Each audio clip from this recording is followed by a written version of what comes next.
down the road, so Yeah.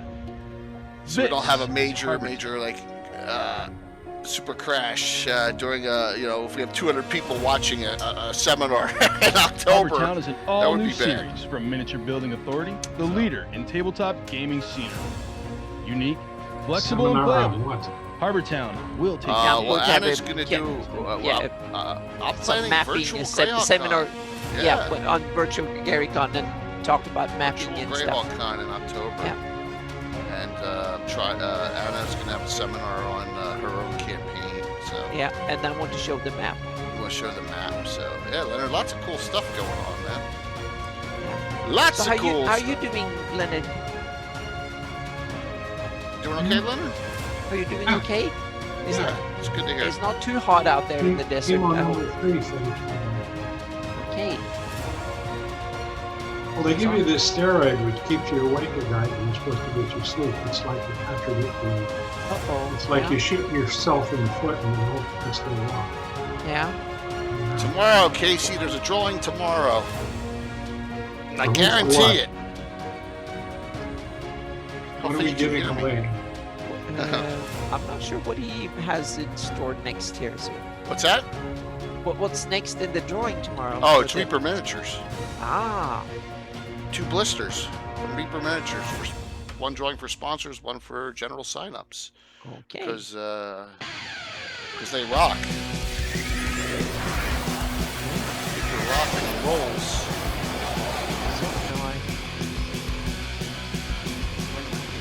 But I still have this lousy box full of dice that I get rid of. Yes, Hey. we'll get rid of it. Oh, got an I have- emote. Thanks to DM's resub. Thanks. You know, by the way, that there's a player's handbook for edition 1 online that you can look at. Oh, cool. Is Yeah, it? I have to find the link. It's I found it once, and now I've got to figure out how I found it again. A legal one? God knows, but it's there. There's illegal ones. I know. Yeah.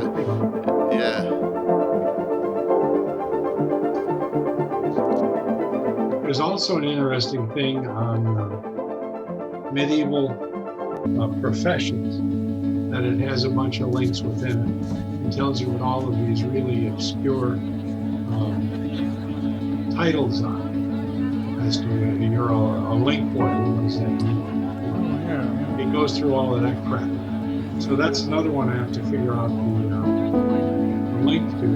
Once I get the 2 links, I'll give them to you here so you can broadcast it out as to what is going on. Cool. And we'll see how long the first edition has. As long as I'm not going to get in trouble.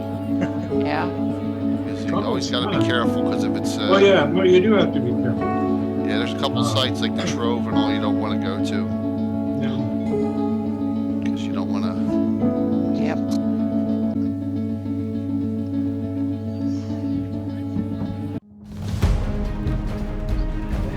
Malfunctioning. So you're here for a bit. Yeah, well, next year as fundraiser, we got to surpass $2,500. Got to figure out how to do that, DM. I don't know how. Yeah. You know, we did. I mean, that was over 24 hours. We didn't do a massive thing with multiple days. So we got to figure something out.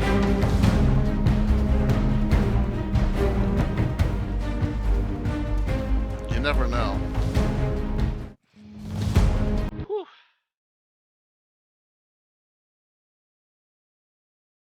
I got some discussions on how tired I am because I'm working and out on the road again, man. I forgot how it's draining. You're It's not hot used to that. out. What's that, Anna? You used to be a house potato now for like the rest of us. Oh my gosh.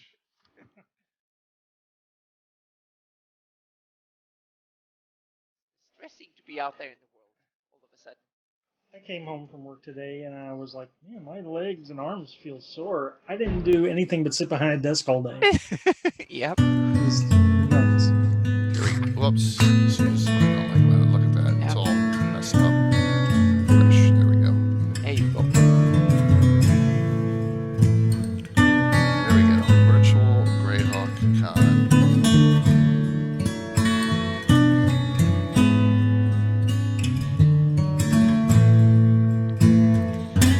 guess what? Registration and event sign-ups is next week already. Oh wow! I mean, it's July 1st. We're going to start taking. We're going That's to take true. sign-ups. So It's going quickly here, so we'll start putting stuff into the system. I mean, tabletop events is like 90% good to go. Thanks to Josh and Phantom and the team over there that we got working on stuff. So.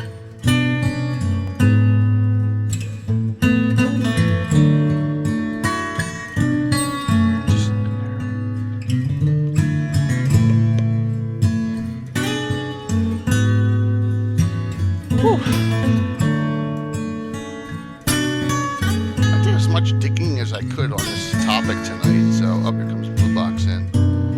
Hello. Hey, John. Let me go here. I'll go to the entry screen from there. There. And Amanda. Yep.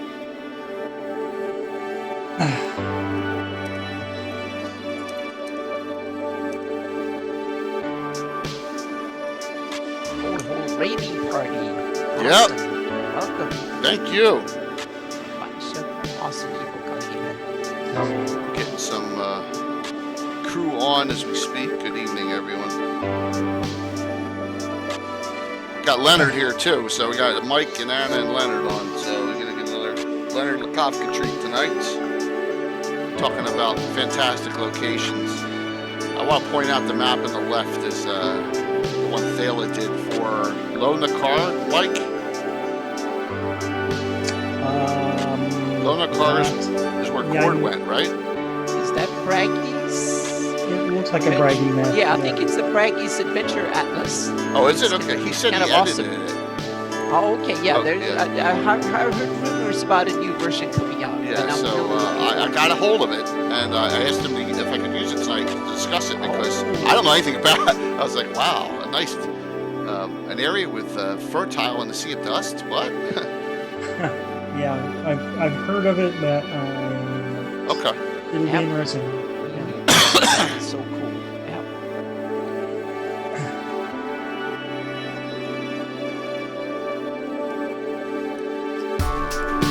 Alright, we got a lot of people waiting here. We'll come on 2 minutes early. How's that sound?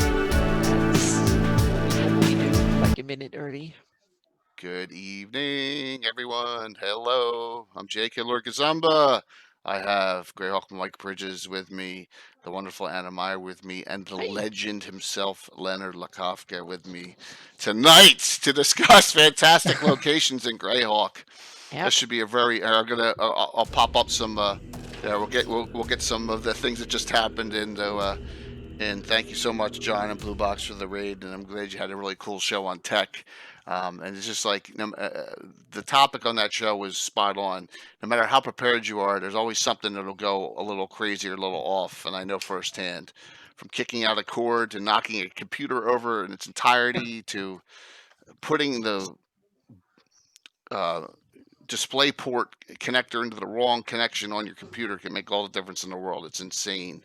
So, but tonight, legendary, fantastic locations.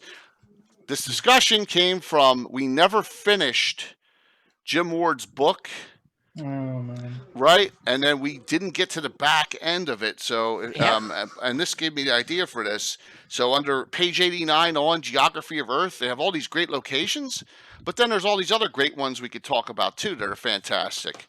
And I have some, and I'm hoping we bounce around and get through a bunch. Yes, Mike, what was... I'm just gonna say mysterious places, fantastic locations, fading lands. You could literally do this topic for an entire year. You could. Oh yeah. So we'll say this is Fantastic Locations Part 1. Yeah, we can do this like a quarterly reoccurring thing or something. That's awesome. So, Mike. Yep. You just said we could do this forever, right? We could do this. So when you immediately think of a fantastic location, it's maybe not be listed in this book, or So outside Greyhawk Adventures. Pick one just as an example of how many there are. I see what you're saying. Yeah. Okay. Well, Carl Sargent seeded a lot of these locations, I would say. Plane came before, plane came after. I think the glossography had Gygax put a bunch in there.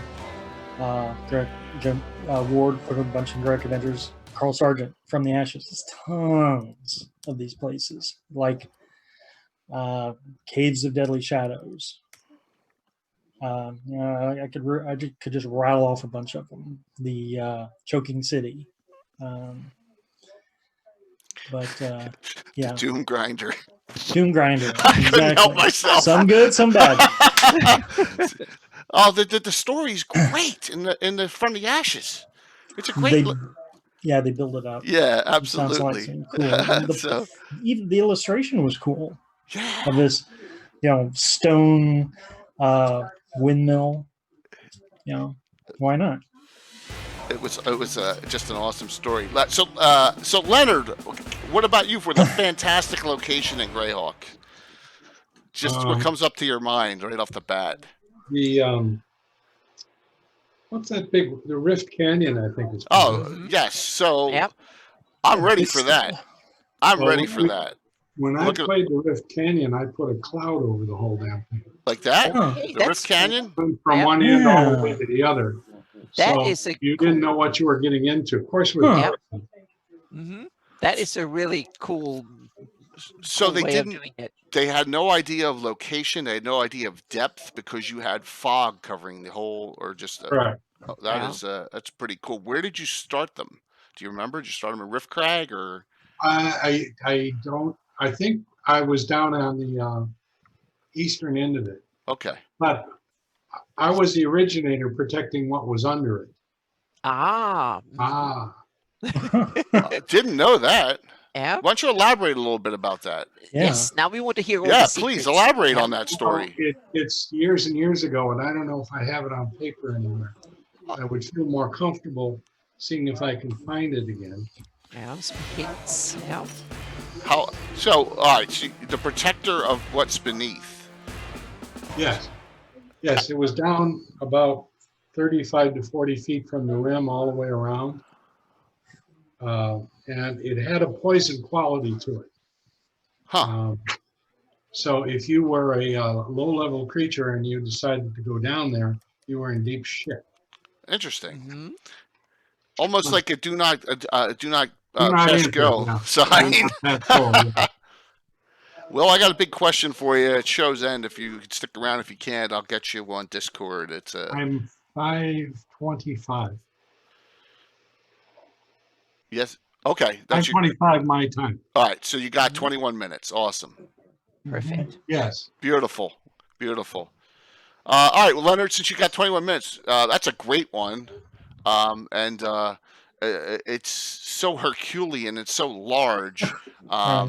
It's a fantastic location that could contain other fantastic locations. Yes. Yes. Well, when I did the Sewell migration with, remember his name, Steve Wilson, I think? Yeah.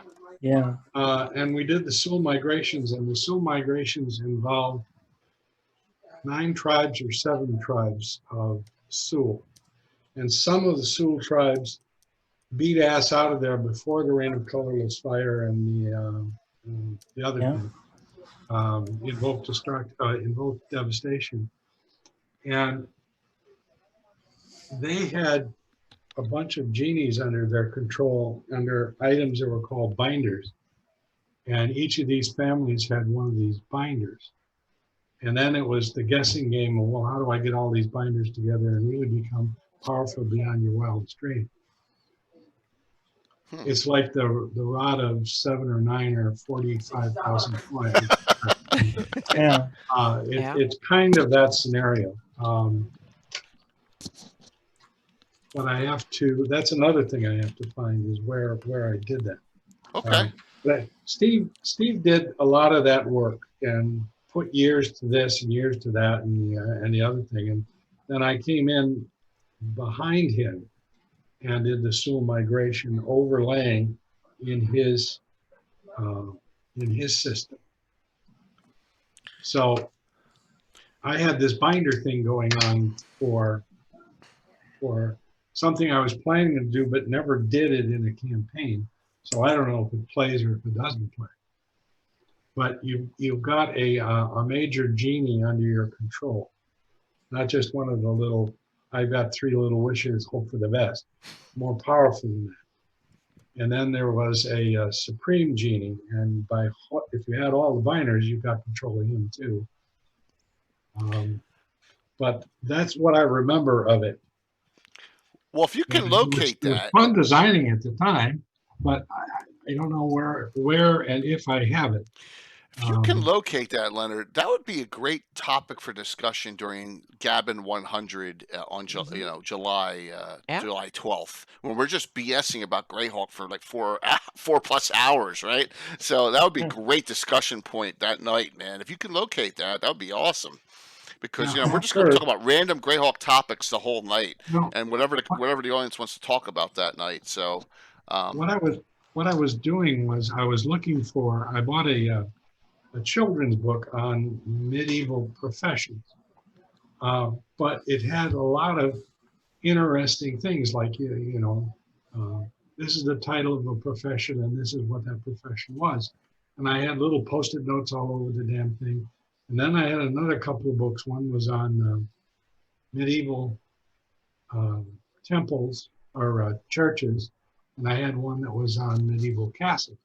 And all 3 of those things, which I know I've touched, I know I got them successfully from Signal Hill to here, and now I can't find the goddamn thing.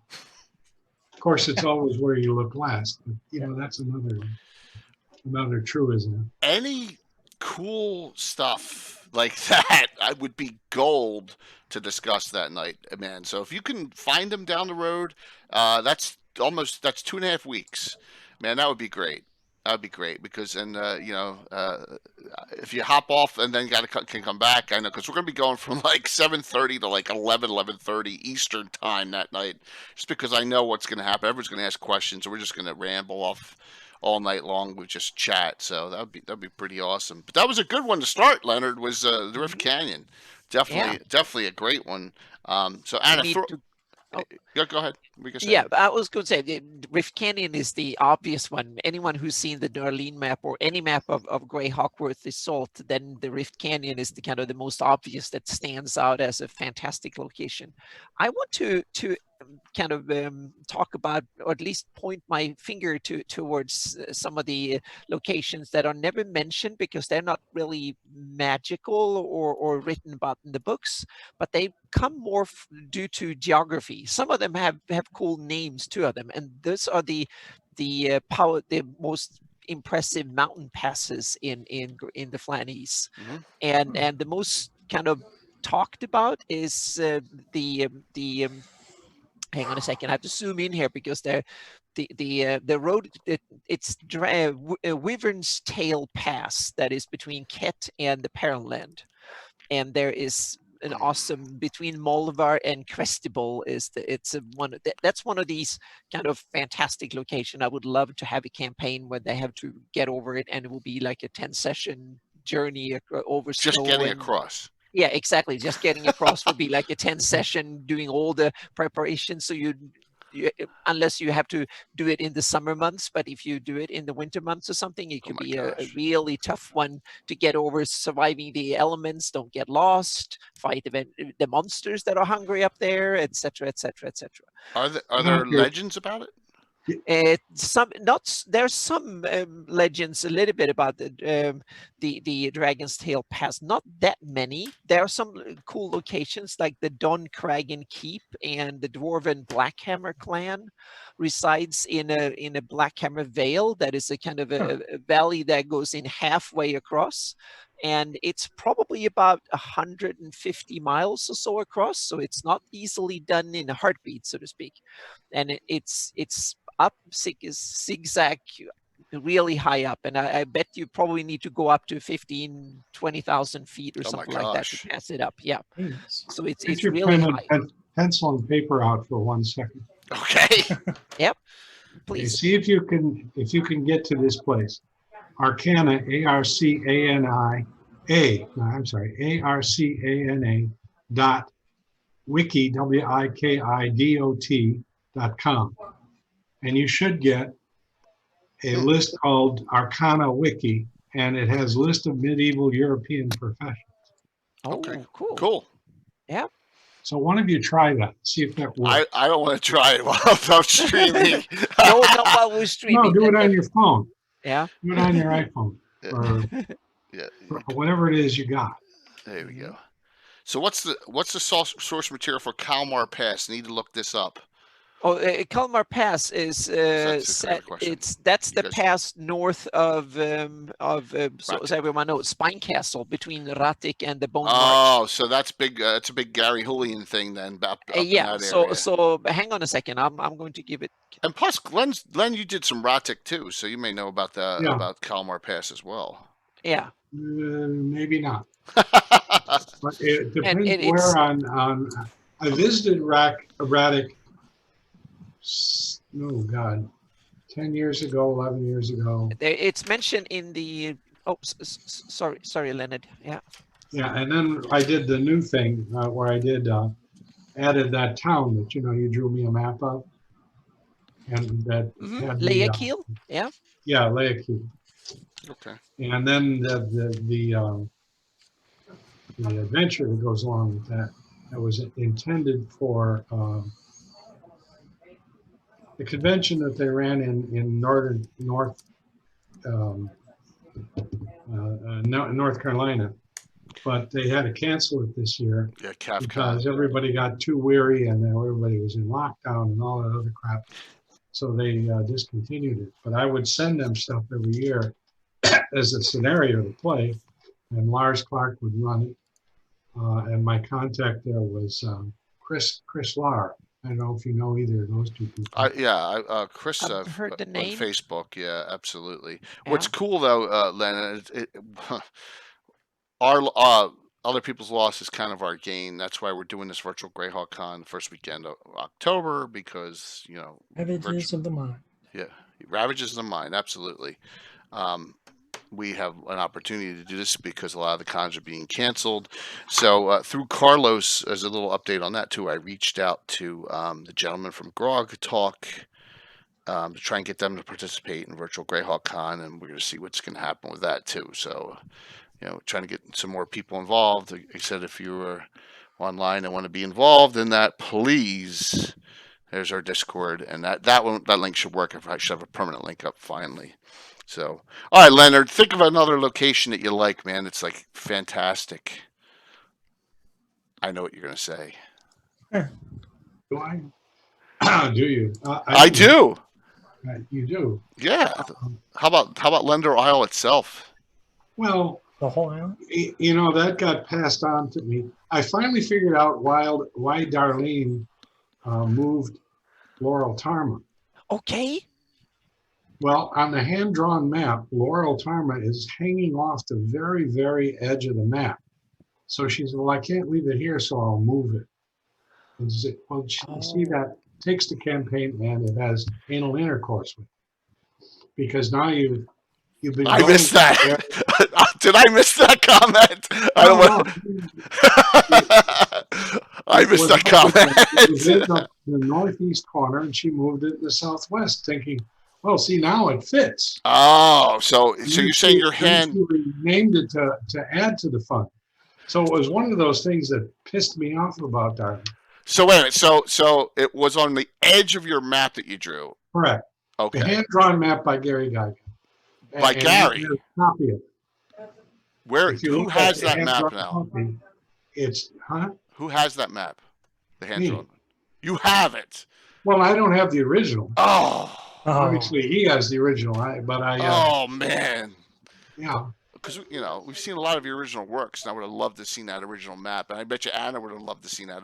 I have a scan of it. You have a scan of that original Yeah, map. if I think it's the one. I have a scan of many different versions that people have thankfully anonymously given me, over the years. So I have a few, and I have one that is 4 big papers that are scotch taped together, so to speak. That sounds like it. Yeah. Yeah, That and sounds like it what has I did. yeah, and I and just ran then across it yeah. Yesterday. And it is it's on the edge. You're right. It's It's right on the edge. Yep, right it's on so the much very on the edge. Yep, So it didn't fit. exactly. so It's on instead of- it's written on the margin. Yep. Right. oh my God. Exactly. Exactly. Well, So that was her excuse.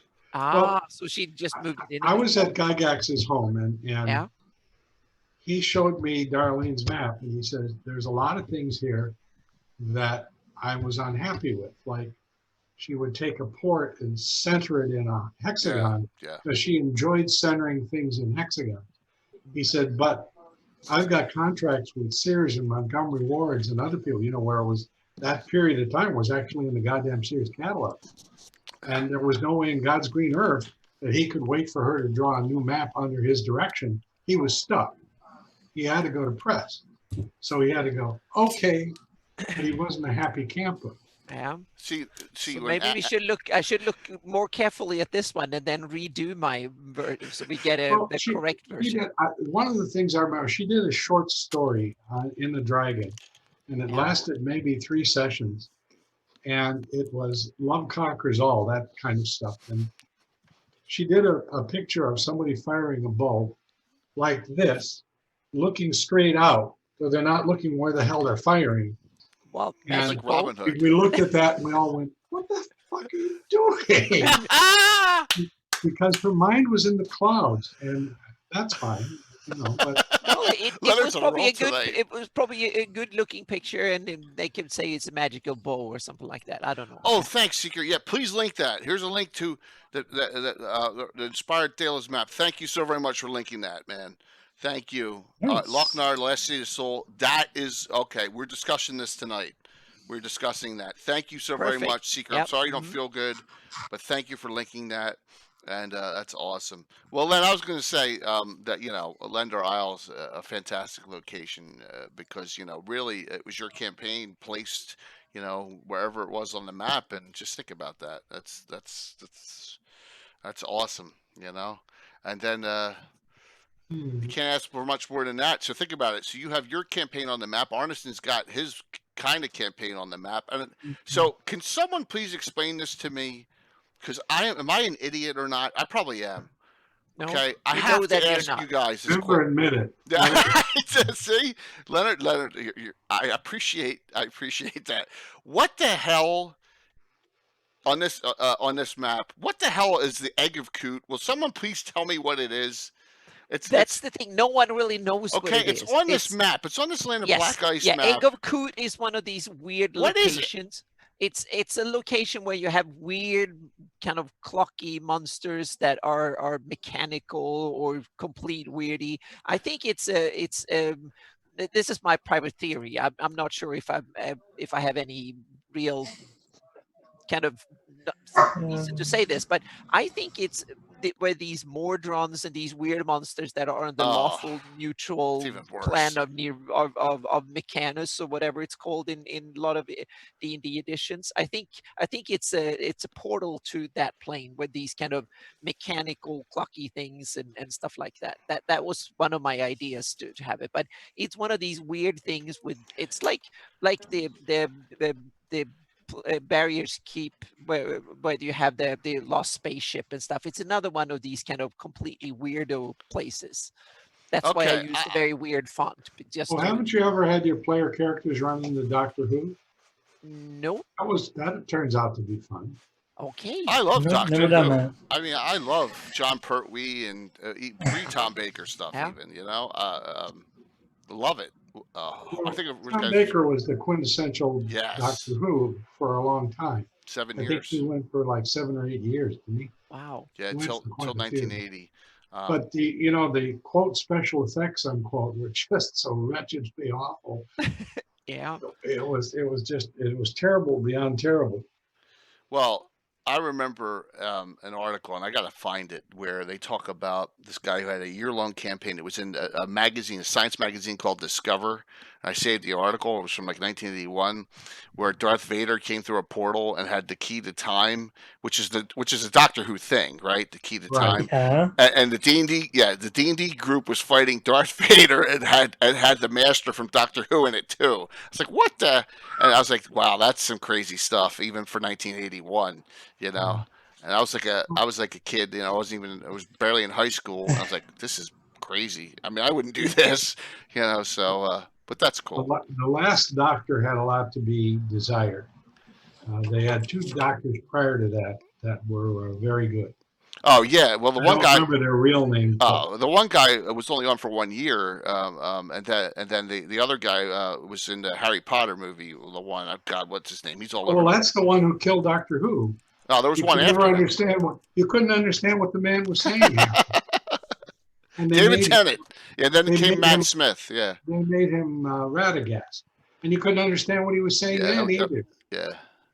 I love. Yeah, Christopher Eccleston was a 1 year guy. He was in 28 Days Later too, guys. See, now I'm showing my really, really obscure movie quotes. So my favorite guy was Captain Jack. Lucky Jack, the guy who couldn't get killed. Oh yeah. I loved He him. did his own. He was on Arrow for show, years. He was on Arrow for for a like few years, 7 years. So, hey, Altair, what's up? So we're just shooting the shit with. Cause I'm allowed to swear tonight because Leonard's Captain Jack. swearing a lot. Yes, I I'm love. so I good love to that hear character. that someone else is using bad language. Yeah, Yes. I'm not the only one who. Yeah, yeah. Torchwood. That's right. Torchwood was on too. Berkeley. Yeah, he was. He got turned down. He was. I'm showing. Look, we're going off on a tangent tonight. He got turned down for Will in the original Will of Grace of the '80s, and that's when he went back to England. Yeah. I did not know that. Yeah. Yep. Absolutely. He's actually in the original movie The Untouchables too, with an uncredited role. That's how old he is. Yep. Wow. Yep. So, there, showing my stuff. So Leonard, I know you got to roll shortly. So for this topic, fantastic locations. Anything you want to say in closing before you have to depart us? No. That is awesome. Oh my gosh, that is awesome. So John Barrowman, that's it, Katana. Thank you so very much. Yes, he's been on Arrow for years before the show ended. He was on. He was the Dark Archer. So I'm rather disappointed in myself. Almost 40 years of D&D gaming, and I've never used Doctor Who. really, And I've probably watched every episode of it. yeah. How about so? Have you ever used any Star Wars things? No, No. How about Boot Hill, almost. No. Gamma World? But I did, Besides Expedition. I did have somebody find a spaceship at one point. Okay. Well, that's just like S3, right? Yeah. Yeah. That's cool. You have to throw them a curve every now and then. Just when they think they're invincible, you can prove to them they're Yeah. not. Well, always the problem with designing for any adventure is that you have to match the level of what you're challenging them with where they are. Because if you don't, either it'll be so easy it's mind-boggling, or it's I hate the phrase total party kill. I don't think I've ever done that with any group. I've always pulled some little ripcord somewhere and let someone come along at the right moment or whatever the hell it happened to be. I agree with you, Leonard. I hate TPKs. I've had one Yeah. in my entire 40 years of my campaign. That's it. Because it just is. It's if you're doing it for the sake of doing it, then there's no point in playing, right? You know, I agree 100%. There's always. It's kind of like a bad TV show. Someone comes to Yeah. save the day at the last second. I think I've done it 3 times in Absolutely. my. They did that with the Cowboys and Indians all the time. The cavalry would come over the ridge at just that last But key it's moment. yeah. Yeah. For me, it's been the times when the monster should show no mercy, so to speak, like undeads or something like that. It would be completely illogical, and then they painted themselves in a corner and. So Scott, I just sent you a Lego thing that I did. Okay, today. cool. I will It's check it out. my vicarious thing. I'm trying to design something that I can actually do it on paint. I use paint. I know that's really primitive, but I use paint and then fill the thing up with people. But I haven't done that. I haven't found one I've liked yet. This one I kind of like, but it's an evil something or other. The skull is always the symbol. Awesome. Leprechaun. Well, I appreciate it, man. Yeah, I'll thank take a you look so at much it. for coming on. It's 5:25. Yep. Thank you so Okay. very much for You hopping on. participated. Everyone say thank you, Leonard. We'll see you Yeah, next you, time. Leonard. Bye. Oh, you said everything. There he goes. Yep. That, He goes as gone. quickly that as was he a great comes. discussion about Doctor Yeah, Who and everything. we got some cool stuff, and that was now I know that map that I got the scan of is genuine. That's Now I great. know I got a seal quality approval. I know it's genuine now. Yeah, Oh, because I was kind of not that I really questioned it, but now I can be sure because it's such an obvious detail when he said it. So yeah. Cool. Yeah, I mean, Leonard is, quintessential for coming up with discussions that I never thought would happen in the direction. And No. we all, hopefully, I don't get banned for 30 days for one of the comments, but that's okay. I'm just Okay. joking. Yeah, that was pretty funny, actually. Leonard going off on his humor there. All right, we'll get back on topic here. Hopefully, you guys enjoyed that. Yeah, we had Yeah, it. so, Yeah. But I want to go back to a little bit about the mountain passes yes, because go for there are it. some of the superb locations and What one other mountain passes? sorry. No, I was just going to ask you what other mountain passes are there? Yeah, so the major ones is the Worm's Tail Pass between Molvar in Kent and Crestable in Perenland. That is high on my list. And then there's next to it, because the Yahtils are some of the most impressive mountains on the planet, and definitely in the Flannies. And there's another one that goes between High Folk and Falver in Ket, and that's called Ilonna's Scar.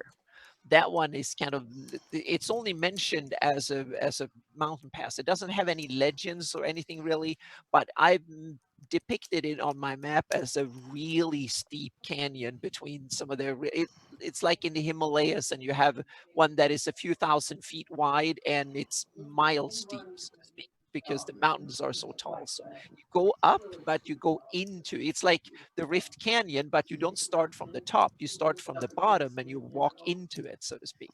So it's kind of that one.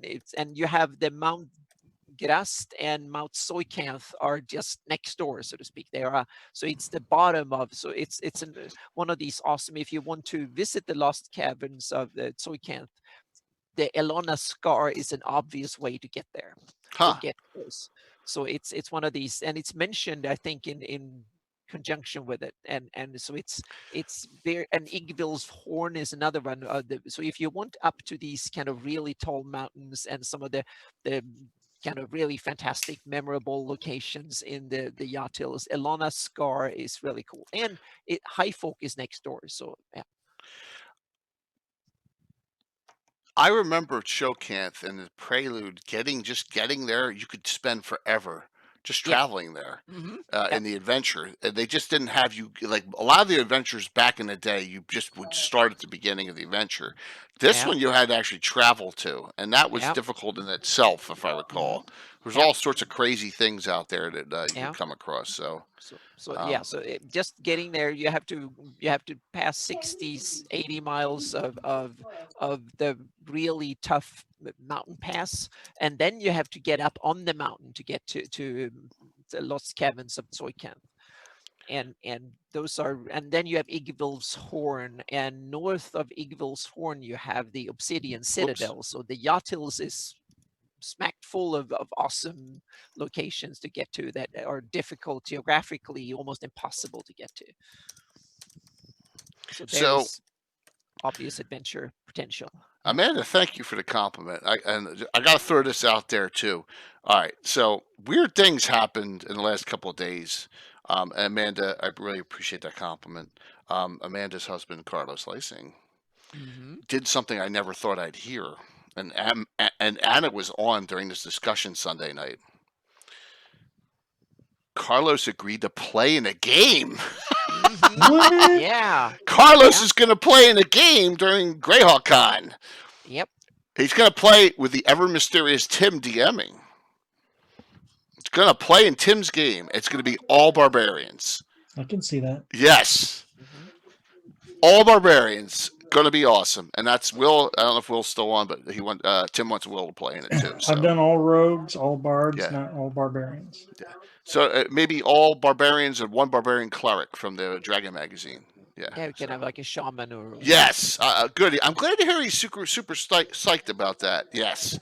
Cool. So Tim wants to put together the group that played in the fundraiser event, which was Jason Zavoda and oh my gosh, I apologize.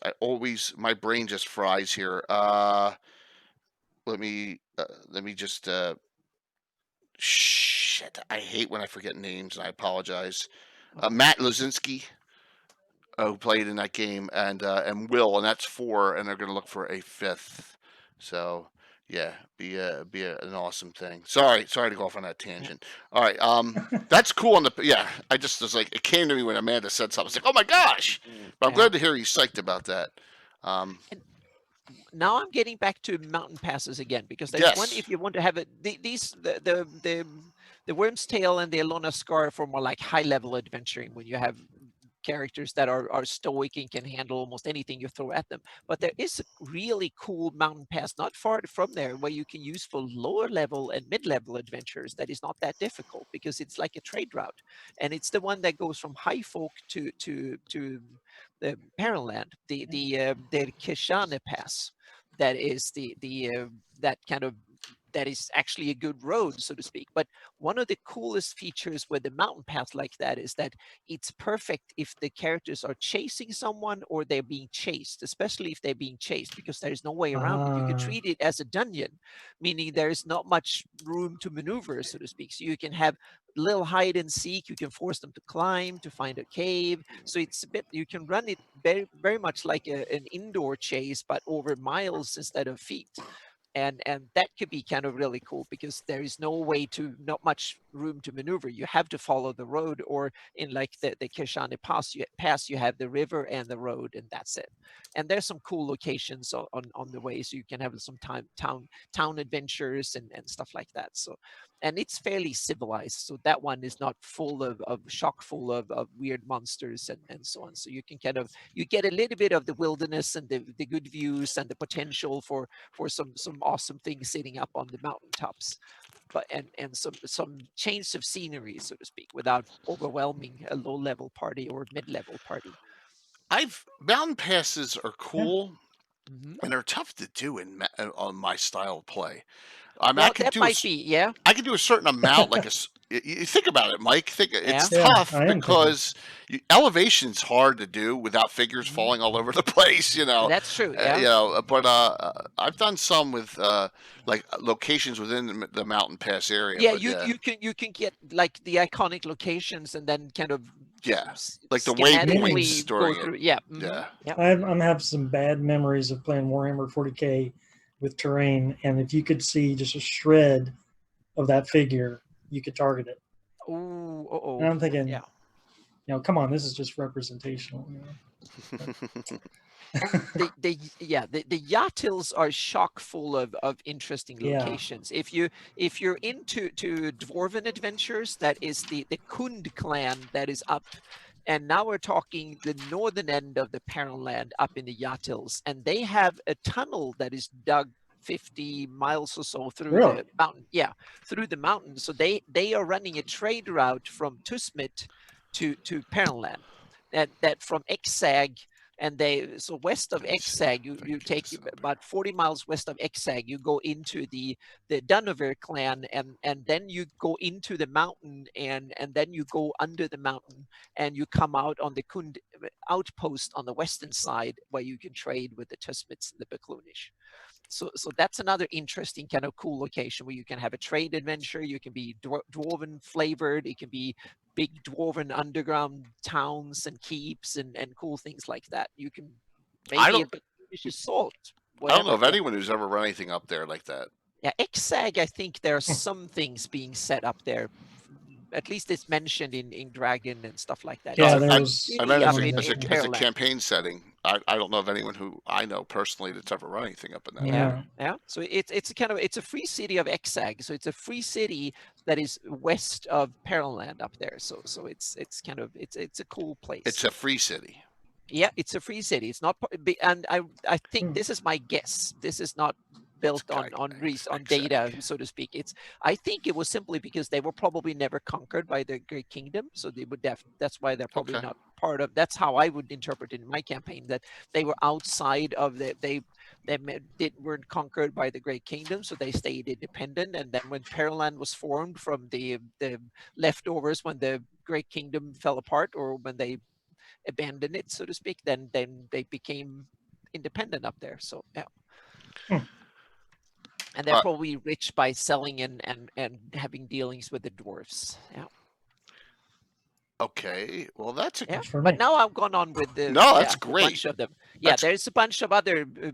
We can come back to mountain if you have some time over. There are some more mountain passes that are kind of amazing too. I want to go over this one because I don't know if I've ever dealt with this or placed this, and it's right in the Pomars, right, or, in the Draken's Grabs, right across from where we adventure. And that's the Twisted Forest, right? Yep.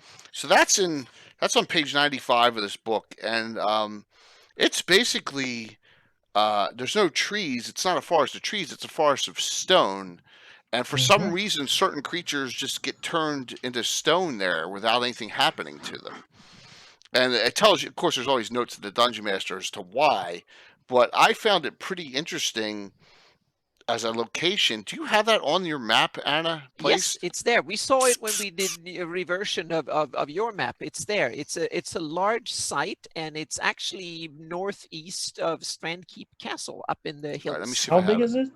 I made a big site because it's like big enough that you can wander around in it. It's just one little point. It's so right it's off big the enough edge that of you those can probably maps. see I it have those for a maps couple of blown miles. up, so it's not. I don't have a Pomars blown up map. Yeah. Damn. So I don't know exactly the dimensions, but my idea is that it's probably like something Stonehenge-like, but more kind of wild things that are just standing there. But on the other hand, it might only be like regular people and monsters being turned into stone. I'm not really sure, but it's described as things that are turned into stone. So yeah. Well, it says certain things are turned into stone, but there's bad effects that can happen to people coming through there too. Yeah. And I found that pretty interesting. I've never utilized it.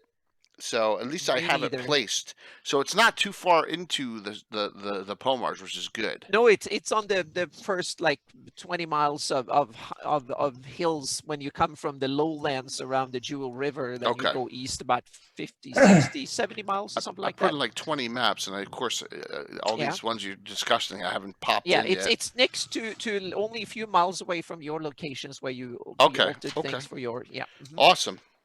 I just There's nothing good about the Pomars. Yep. There really isn't. It's just terrible. Yeah. What's funny is that the history of it just goes south after the Hateful Wars, right? The place just goes to hell. But it doesn't sound like it was a great place before that either. I guess when Keelland occupied it and had it fairly civilized, or when they built Blue and Highport and stuff, they probably were kind of semi-civilized. Yeah, like 400 years ago or something like that. But it definitely, I love the adventuring capabilities it brings. It brings from both the Wild Coast and from Ulick. So that's it's just next door. You go 25 miles, you go 10 miles into the Sus Forest, and you could be in another plane. It's completely dangerous, and you can have almost any type of monster, and yeah. Someone mentioned Esmerin, which is up now earlier. Lord Mazalbian's famous for their gems and precious metals. And this is the one. Simple River, Falkland River flows into the jewels south of Carwood. Discovered a bronzewood casket of exquisite workmanship. So Esmerin is up. And I know that someone did. Yes. Thank you. Okay. You had a game there. That is awesome. Wow. Yeah. Yeah, that is cool. Is it written up somewhere? Oh yeah, it's on my map. Correct. No, I'm saying if Theosidorian actually has it published or written up somewhere, or in a Cannon Fire article, or Cannon Fire an article on it. There we go. All right, that's good. So there's more data. All right, good to hear. Good to hear. So much on that site. Yeah, that's fantastic to hear. I love that is linked there. And it's if you want to put in chat how it went with your group, just in generalizations, that would be fine. Another area that's right smack dab in my gaming locales is this one. in the Lort Mills. I know that I can't even pronounce it. Sisyphus Erd is also in the Lort Mills as well. So there's like 3 things right nearby in my gaming terrain.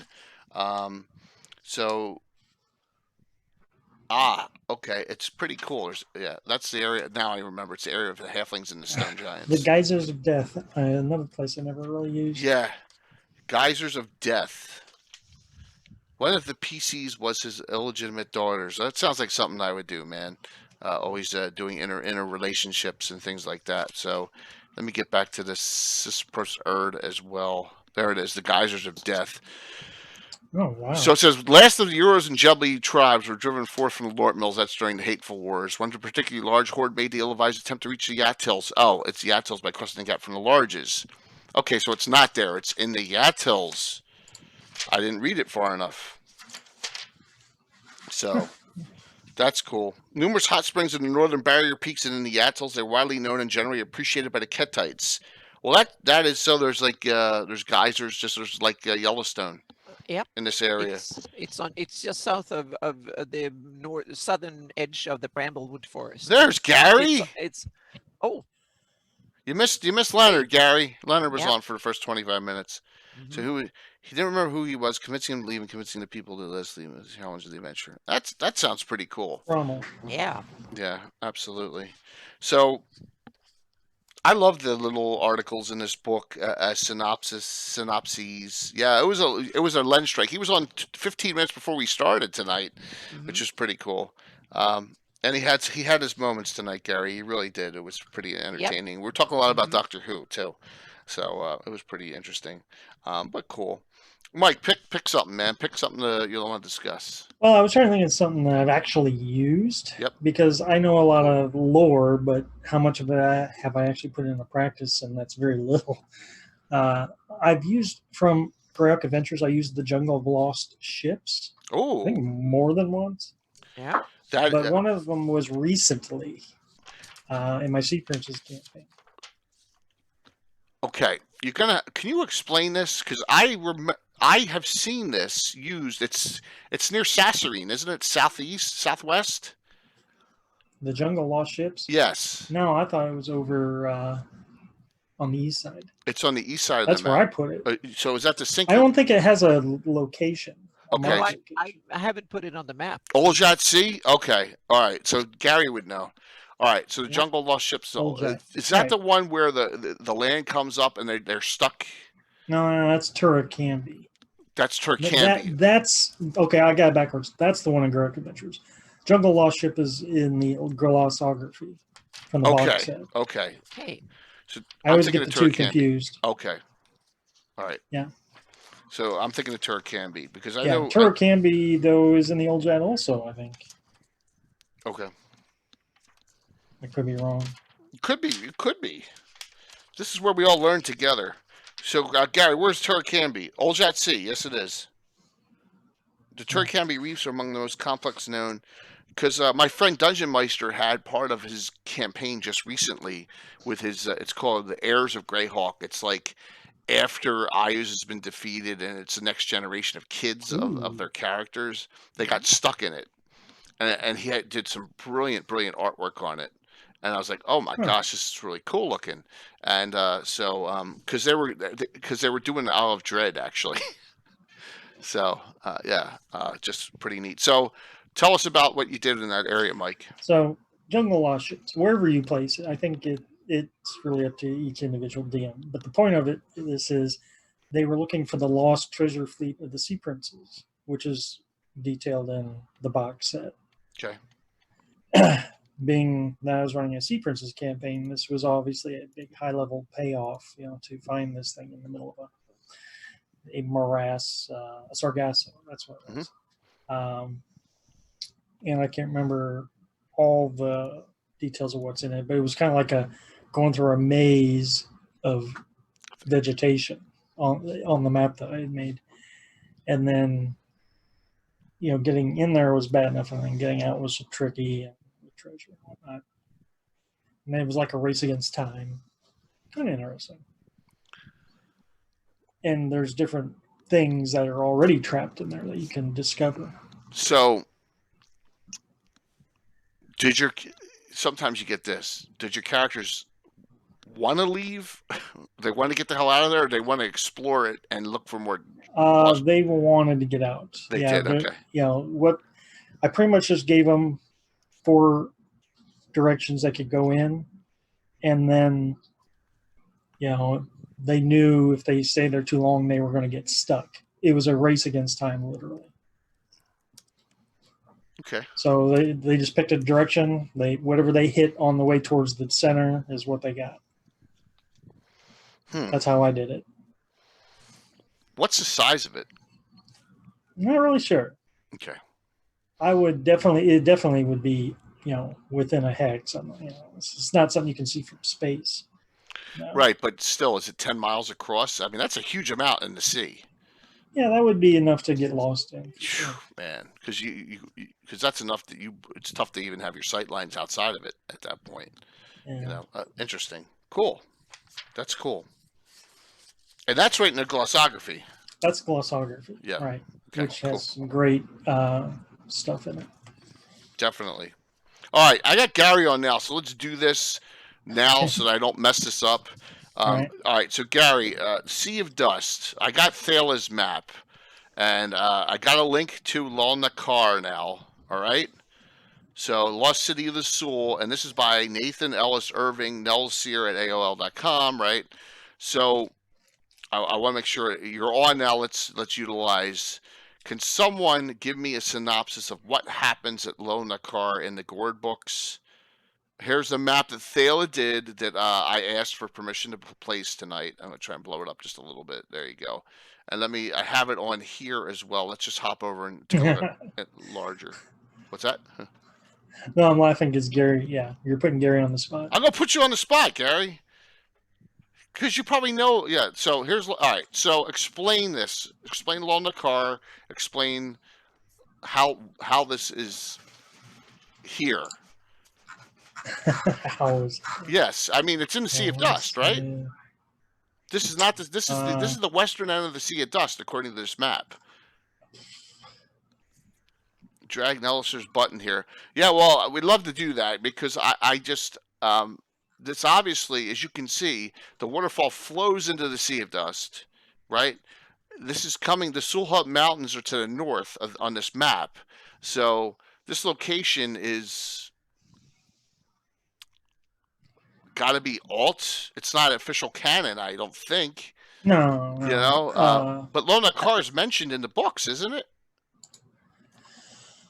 Hang on a second. I get done. Hang on a second. Dungeon number 8. Hang on a second. Yeah, Delsier says the mages of the city put up a shield. Okay. 2 of the mages, a male and female, never wavered in efforts to defend the city. All right. So the idea basically is that there were Sul survivors who migrated. There you go. That's what I wanted. Yeah. Migrated west instead of the east and created a new enclave. All right. That is Nell's creation. Thank you. I was curious. Yeah. It's okay. Because we knew there was stuff west of the Sea of Dust. Okay. And he just built on that. Yep. Okay. Ouija made these a new king and queen of Lulnacar. Okay. Because when you look at the map, and I think I'm off one here. Let me go back to the top. And this is that spot to the far west that he completely fills. All right, this area to the west of where this map is cut off, that is that area. No, it's on the map. If you look at it at the It's top. on this map? Yep. Where? I see it. Oh my gosh, there it is in the very north. Yep. That is that location. Mm-hmm. Wow, okay. That is that. All right. Wow. Okay. Cool. But that is your map. Never. Okay. So but I might need to dial down the Sea of Dust a little bit. Okay. And might have to, because that was done in kind of haste too. So okay. And I didn't have that much to go on. So I think I put it in there after I done the map. So yeah. It says a map by Amy Crittenden based on a map description by Nellister. It says at the bottom. I was curious as to when we're going to talk about these fantastic locations, because I remember Thala linked it in Gary's Discord like a couple weeks ago, and I knew we were going to have this discussion. I was like, that's a pretty cool idea. I wanted to learn a little bit more about it because I knew nothing about it. So you're saying so it's not very easy, not accurate. Okay. Ask me about There's a the dragon up west of Lonakar too that is called Okay. Volti. I So- don't know what. See if I have to. I have to. well, see, I knew nothing about it, and I was hoping that that you would have a little bit of an information, because I didn't know that that was the story, and it's a kind of a cool. That's what I thought, Amy. That's what I thought, that it was you. Oh my God, my brain. That's what I thought. So see how crazy I am. But Thala said that he made some edits to it. Did he make edits to that map? Okay, so it's a prep work. Got it. All right.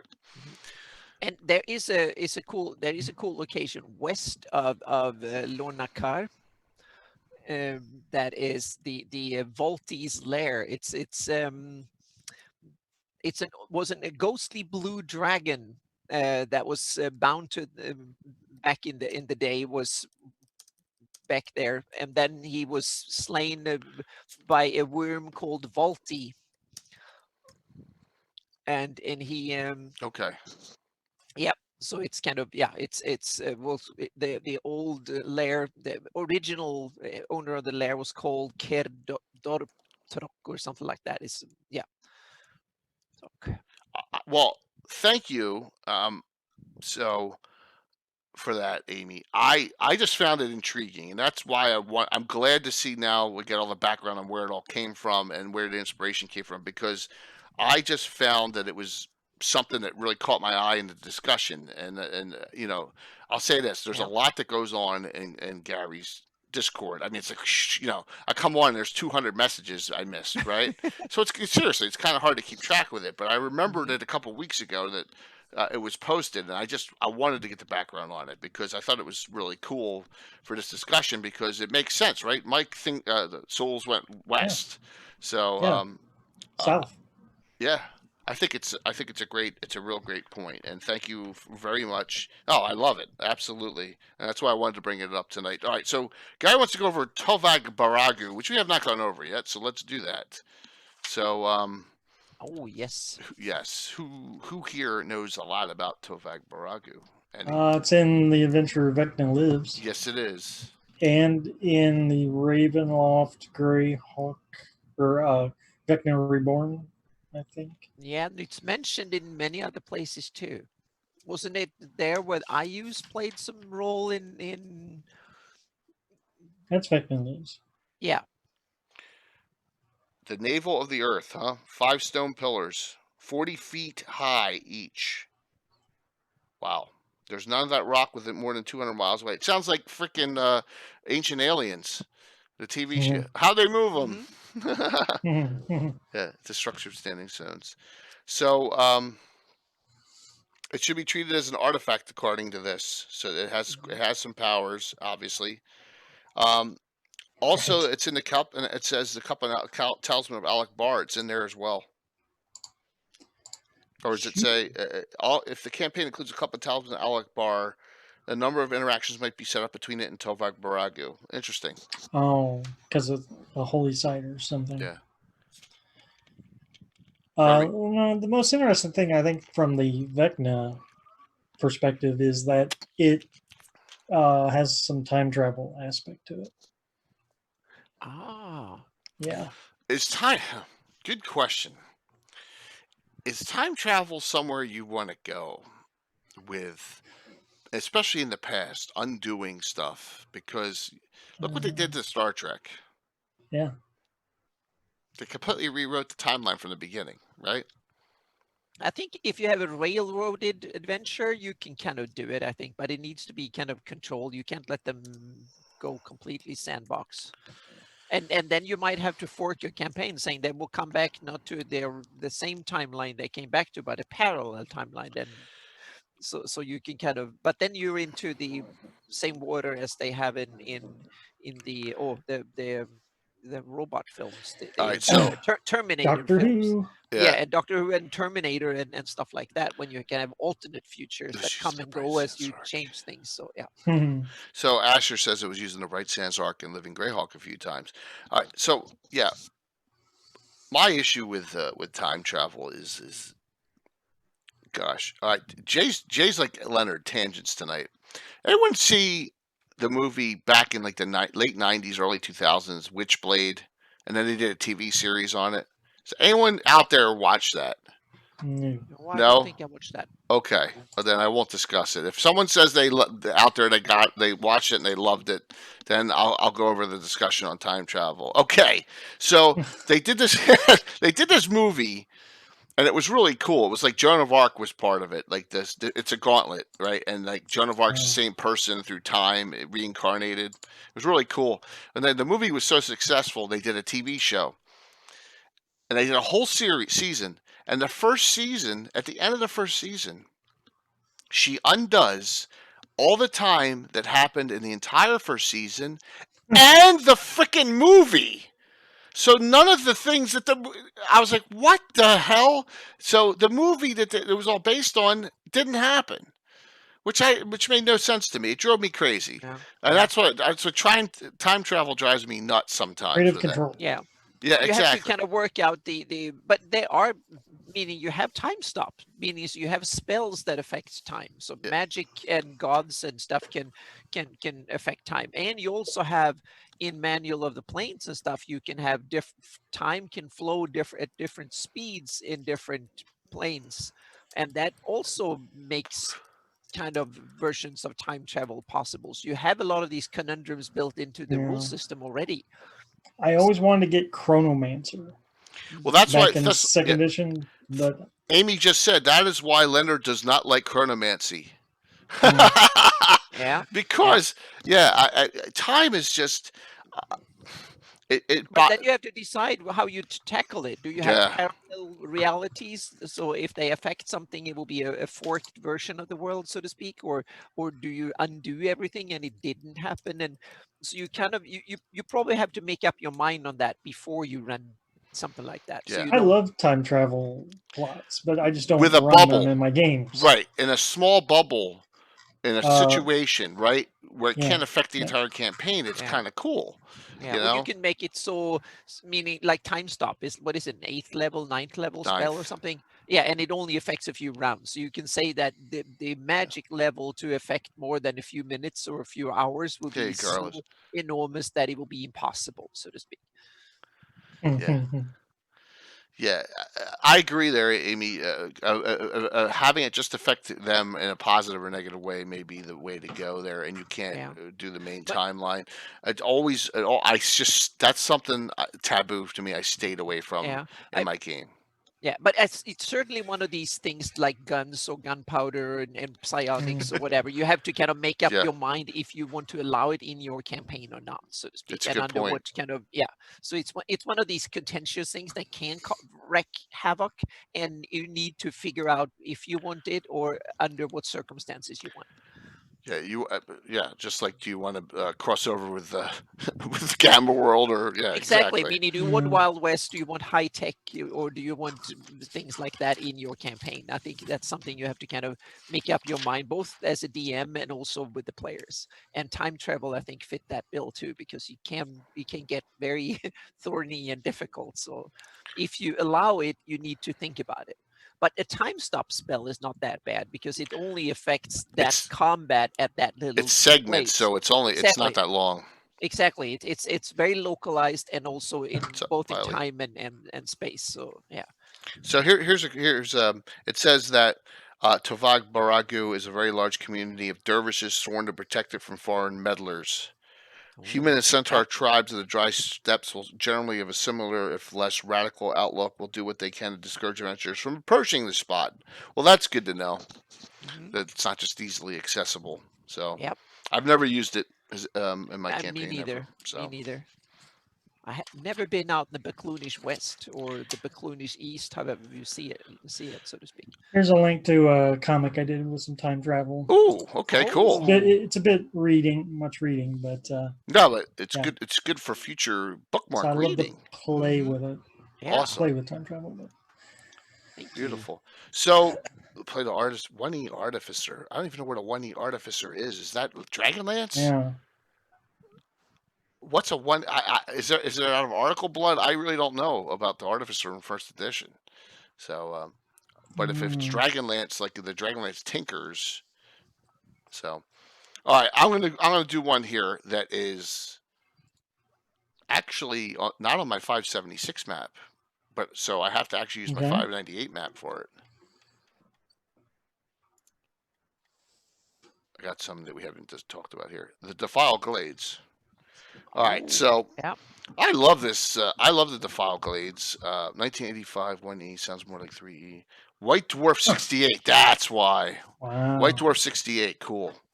That's a great reference, man. I'm writing that down. I'm gonna check that out.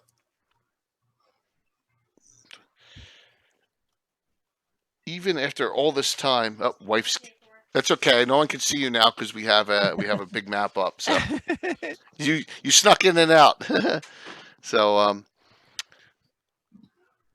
this is a massive battle happened here during the Wars of Values, and massive slaughter, and it was thought that there was some kind of evil malevolence that caused the entire area to just become, and there are these like all over the place. There's one near White Plume Mountain, right? There's another one of those type of areas, and I love the stories around it, and all the treasure lying around, and all the the Vestry Forest is so massive that you can do so many things adventuring wise. I just always loved the story about the Defiled Glades.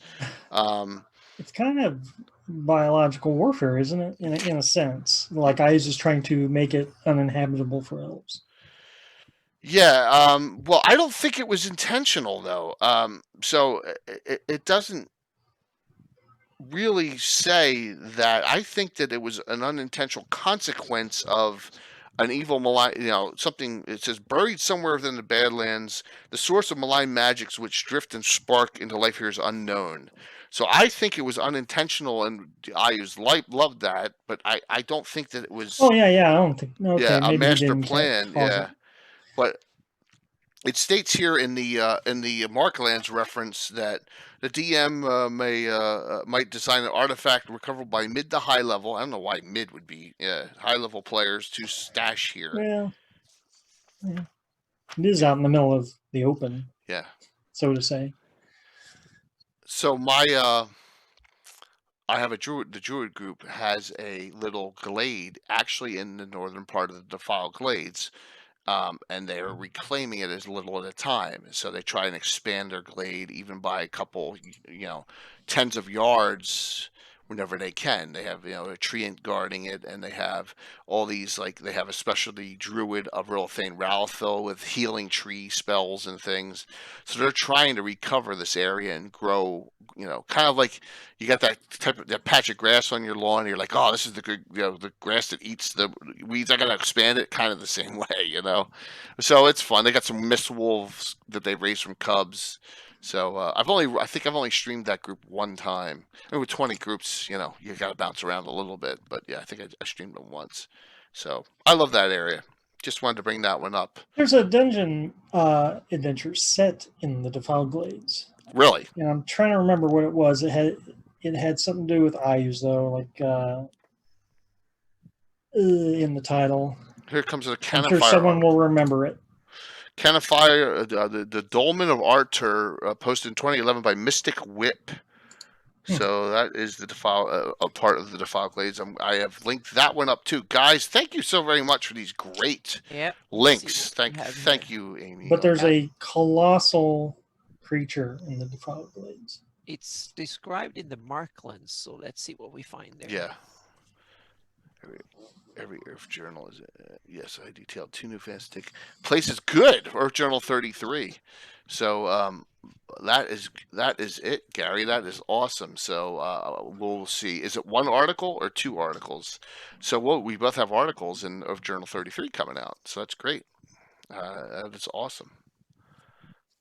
All right. So someone pick a spot. Sons of Q's are There's Sons of Chaos running around in there. One of my favorite monsters. Yeah.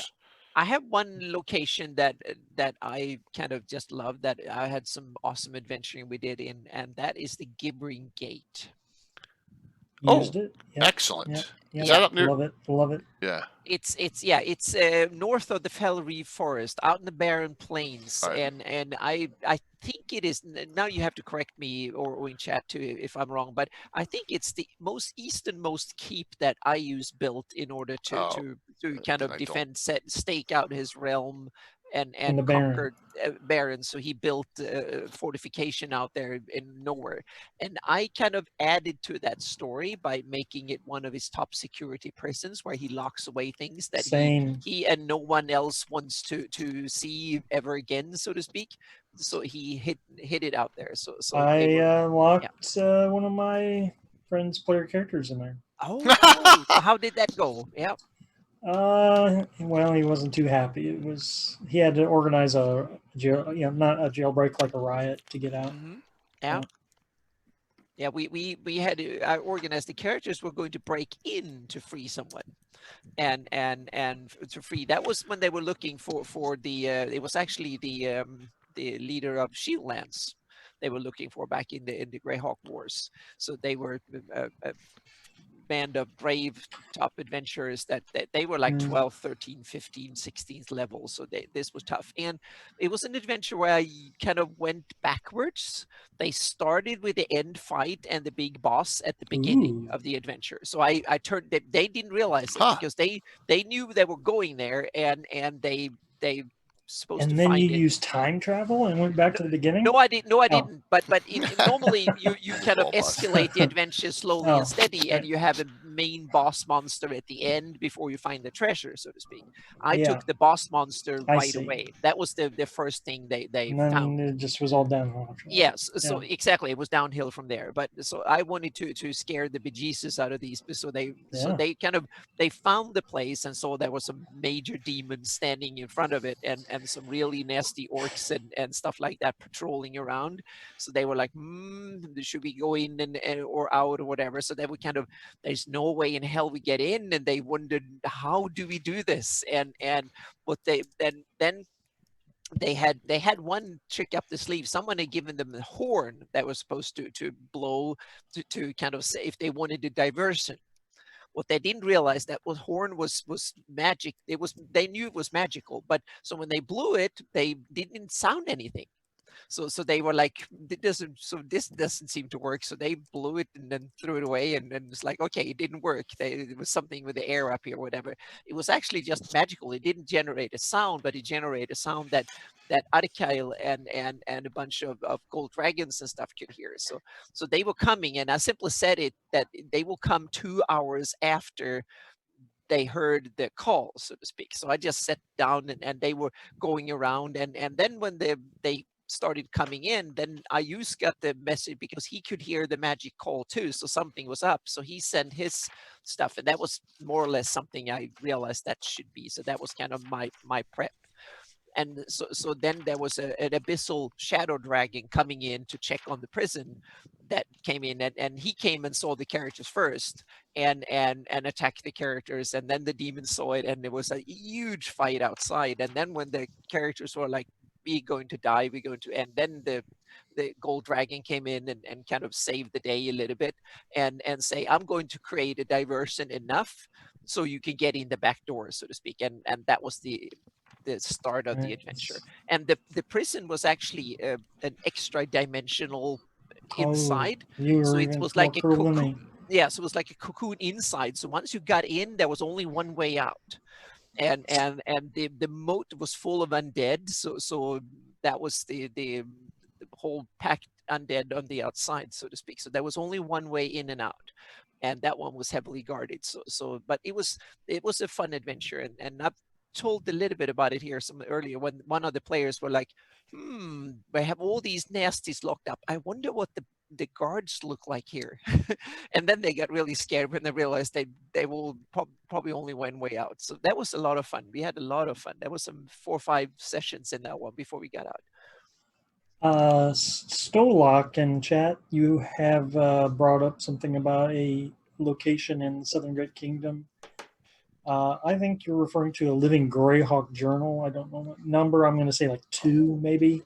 Okay. And it is, I believe it's the belching vortex of Luca. Yes, that was something I was going to. Yeah, I was going to answer that. I saw that on the Flanders Geographical Society like an hour ago. So I'm sorry I haven't. Whoops. Yeah, it's in the Vashhaltul Hills in the Hestmark Highlands. Who I don't know much created? about Who it. created? Do you know that? what number, Carlos? That's from Living Greyhawk Journal. So yes. Yeah. Okay. Belching vortex of Leuku. Yeah. Let me see if I have that on the And map. there were probably a couple more locations there I missed, so I have to go back to that one and look at it again. So the pits of Azak Keel are there in the Great Kingdom too as well. Is it on this map, or am I too far north? You're too far north. I'm too far north. Too far north. Gary is talking about the Blood Obelisk of Erdi, which is also a demiplane in the Great Kingdom. But I just read about that the other day when I was working on one of my blog posts. That's in East Great Kingdom. Oh my gosh! I think near Roland. Yeah. Okay. And it's a totally different demiplane situation. So what Stolock's talking about has tech in it, like Luco, Lumnamad, that kind of tech. And I must say another location that is kind of cool that it's often overlooked because it's so obvious, and that's Rossi's itself. The capital city, meaning if you play in 576, it's a city in decadence, but still the center of an empire, but it's an empire in decline that is on the verge of civil war. And if you play afterwards, it's a magical mayhem of that has been overrun by all sorts of effects where powerful devils and wizards and so on have fought over this plot of land, so it's kind of lost in some maelstrom of whatever. So it's an interesting location with a lot of adventuring potential. And there's the Pillar of Pain, I think it's called, that is on the central square in Rossi's, where they tortured all the hapless people that got caught up in the horrible politics of Evids, the Evid over kings the last some years. Yeah. Mm-hmm. So that is a location that is so obvious that sometimes it's overlooked, but I think it's kind of a really cool place. There, so we get back to that. Another thing to write down on the notebook. So if we ever get Eric Mona on the show to discuss, right? Yes. I mean, so we could have him on 10 shows. You know, just like we could have Gary on for 10. We could have Gary on for 10 shows, and we could talk about different topics every time, right? Yeah. Anna's map let me place a new realm, a small veil of undead. Where is that? Is that are you talking about in Earth Journal, or is that something would drain me to 0 level? You would drain me to 0 levels. Me? I would not. Come on. You think you're drained to 0 levels, man? And speaking of it, that's something that will be part of, because there is a necropolis of the Flan that is rumored to be up in the Fell Reaves. Okay. And that is rumored to be a necropolis of from back in the Flan days, and then when I read that probably some years ago, and I can Neryl's Bay, exactly. Good Casey. job, Casey. Yeah, that's that. Thank you, Casey. Yep, that's it's his backyard. Yeah, that's true. So it's up there. So I take it as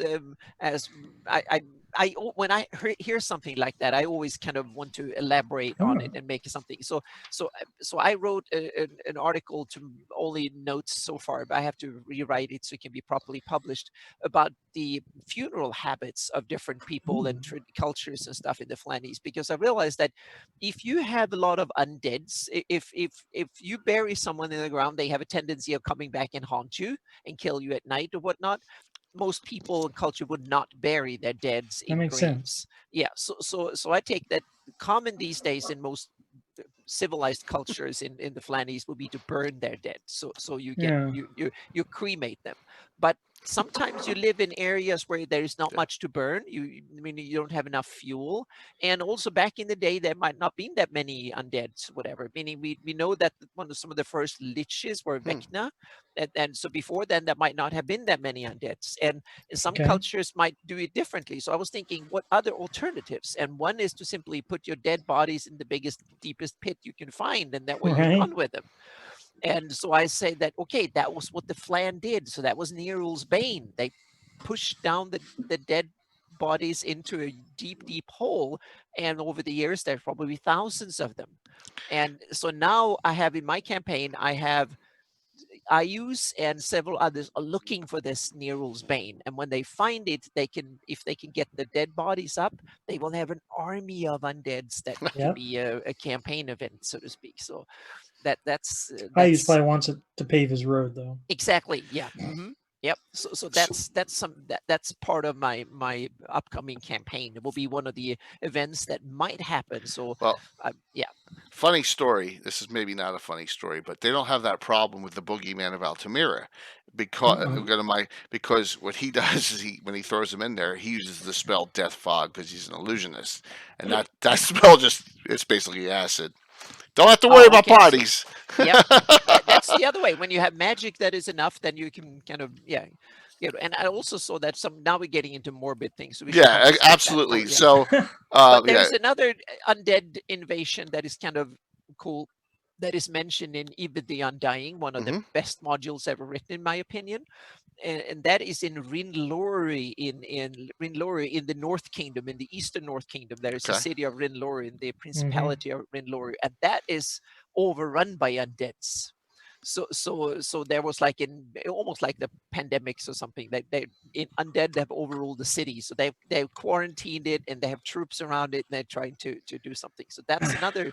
Carl Sargent thought, you know what Great Kingdom needs more of? Undead. Yeah, exactly. So yeah, but on the other hand, they're experimenting with it so much. So sometimes it's like you have bio labs, and then the thing comes out of it, and it goes haywire. So yeah. Really cool. Yeah, I'd never heard of that, and maybe because I'm not an Eastern map guy. That part, I think, was actually an excerpt in Dragon Magazine when they didn't release. Oh, okay, yeah, and then that was in Dragon. Yep, and they actually moved the capital to a town called High Norden in the west of it, because Rinluri is now isolated, run by undeads and under quarantine. So yeah, if you play later versions, yeah. And very interesting.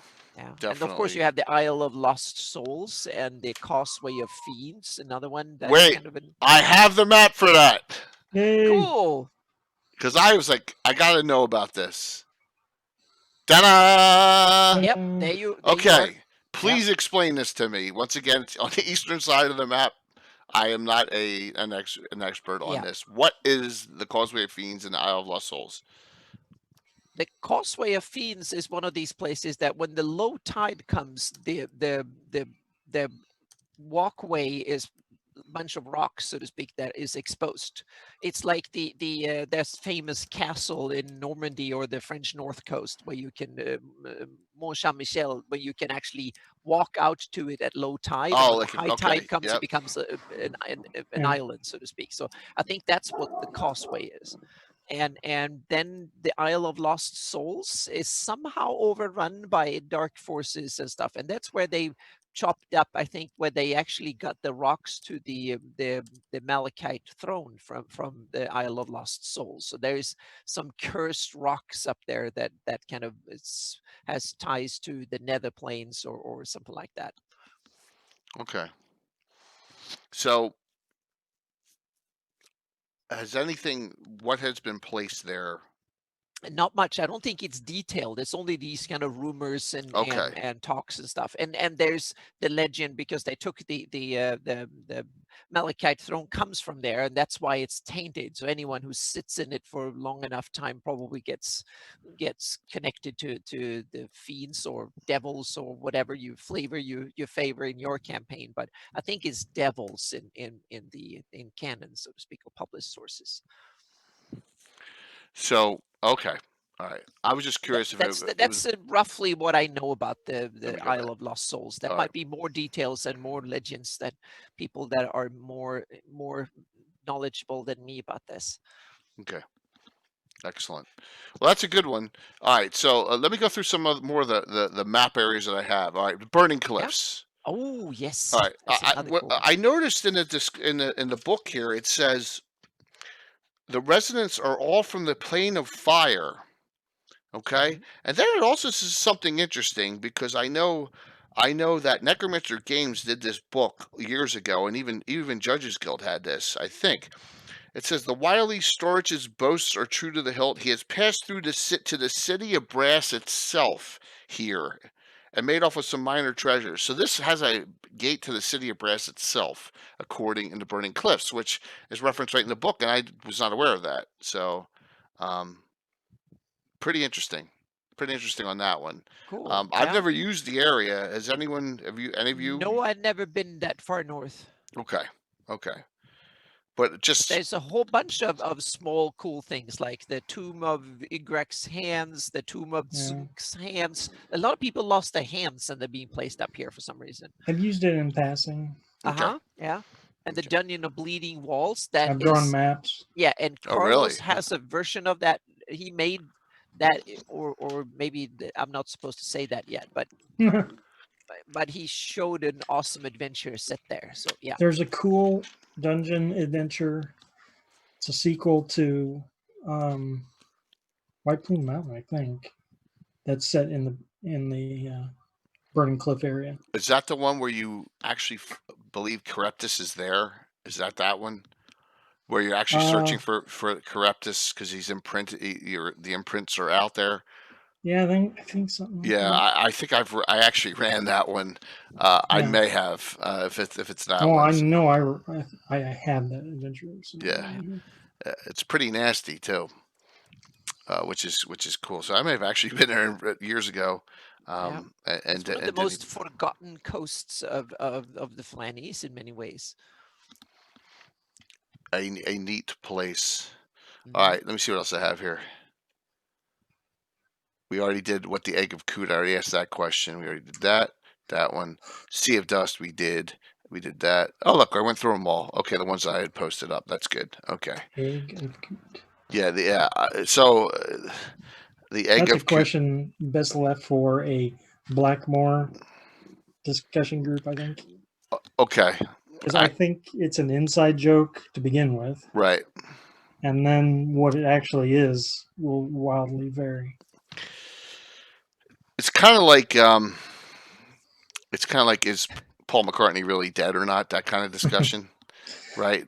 They made all this stuff up that leads you to think he would he got killed, but it's just all a big joke, So I get it. We're the butt of the joke with the Egg of Coot. So you guys do Cragspire? No, DM, we have not. We have not done Cragspire. So who wants to discuss that? I think he's punking me. I've never heard of Cragspire. Really? But maybe it is someplace.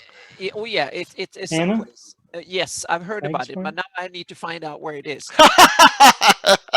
Yeah, that's a good one. So there you go, DM. We are all stumped. Yep. Hang on a second. Gary hasn't heard of it. Gary hasn't heard of it. That is. Oh man. Let's see. Wow. I don't know everything, but Cragspire just seems so easy. It's cool. That how could I not have heard of it? Well, if you're kidding, DM. Rookie. Yeah, we'll see here. So yeah. Western Saline? Deluma. Oh, okay. Oh, well, that's the problem. Who goes to Voluna? Yeah.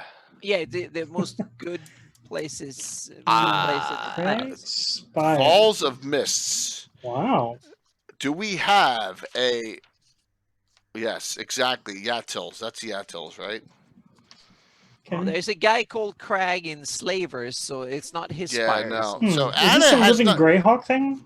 Anna has no idea. Gary You has may no have just- idea. I know I put it somewhere. So we we'll see are. You got it. us on this one. Hang on a second here. We Which is awesome. She has to know if it's on her map. If not, Oh yeah, she'll put it's on there. my map. So and I got Okay. a bunch of so let's see here. So we got it's from Casey Living doesn't Greyhawk, apparently. It's from Living Greyhawk, apparently. Oh, it's Living Greyhawk.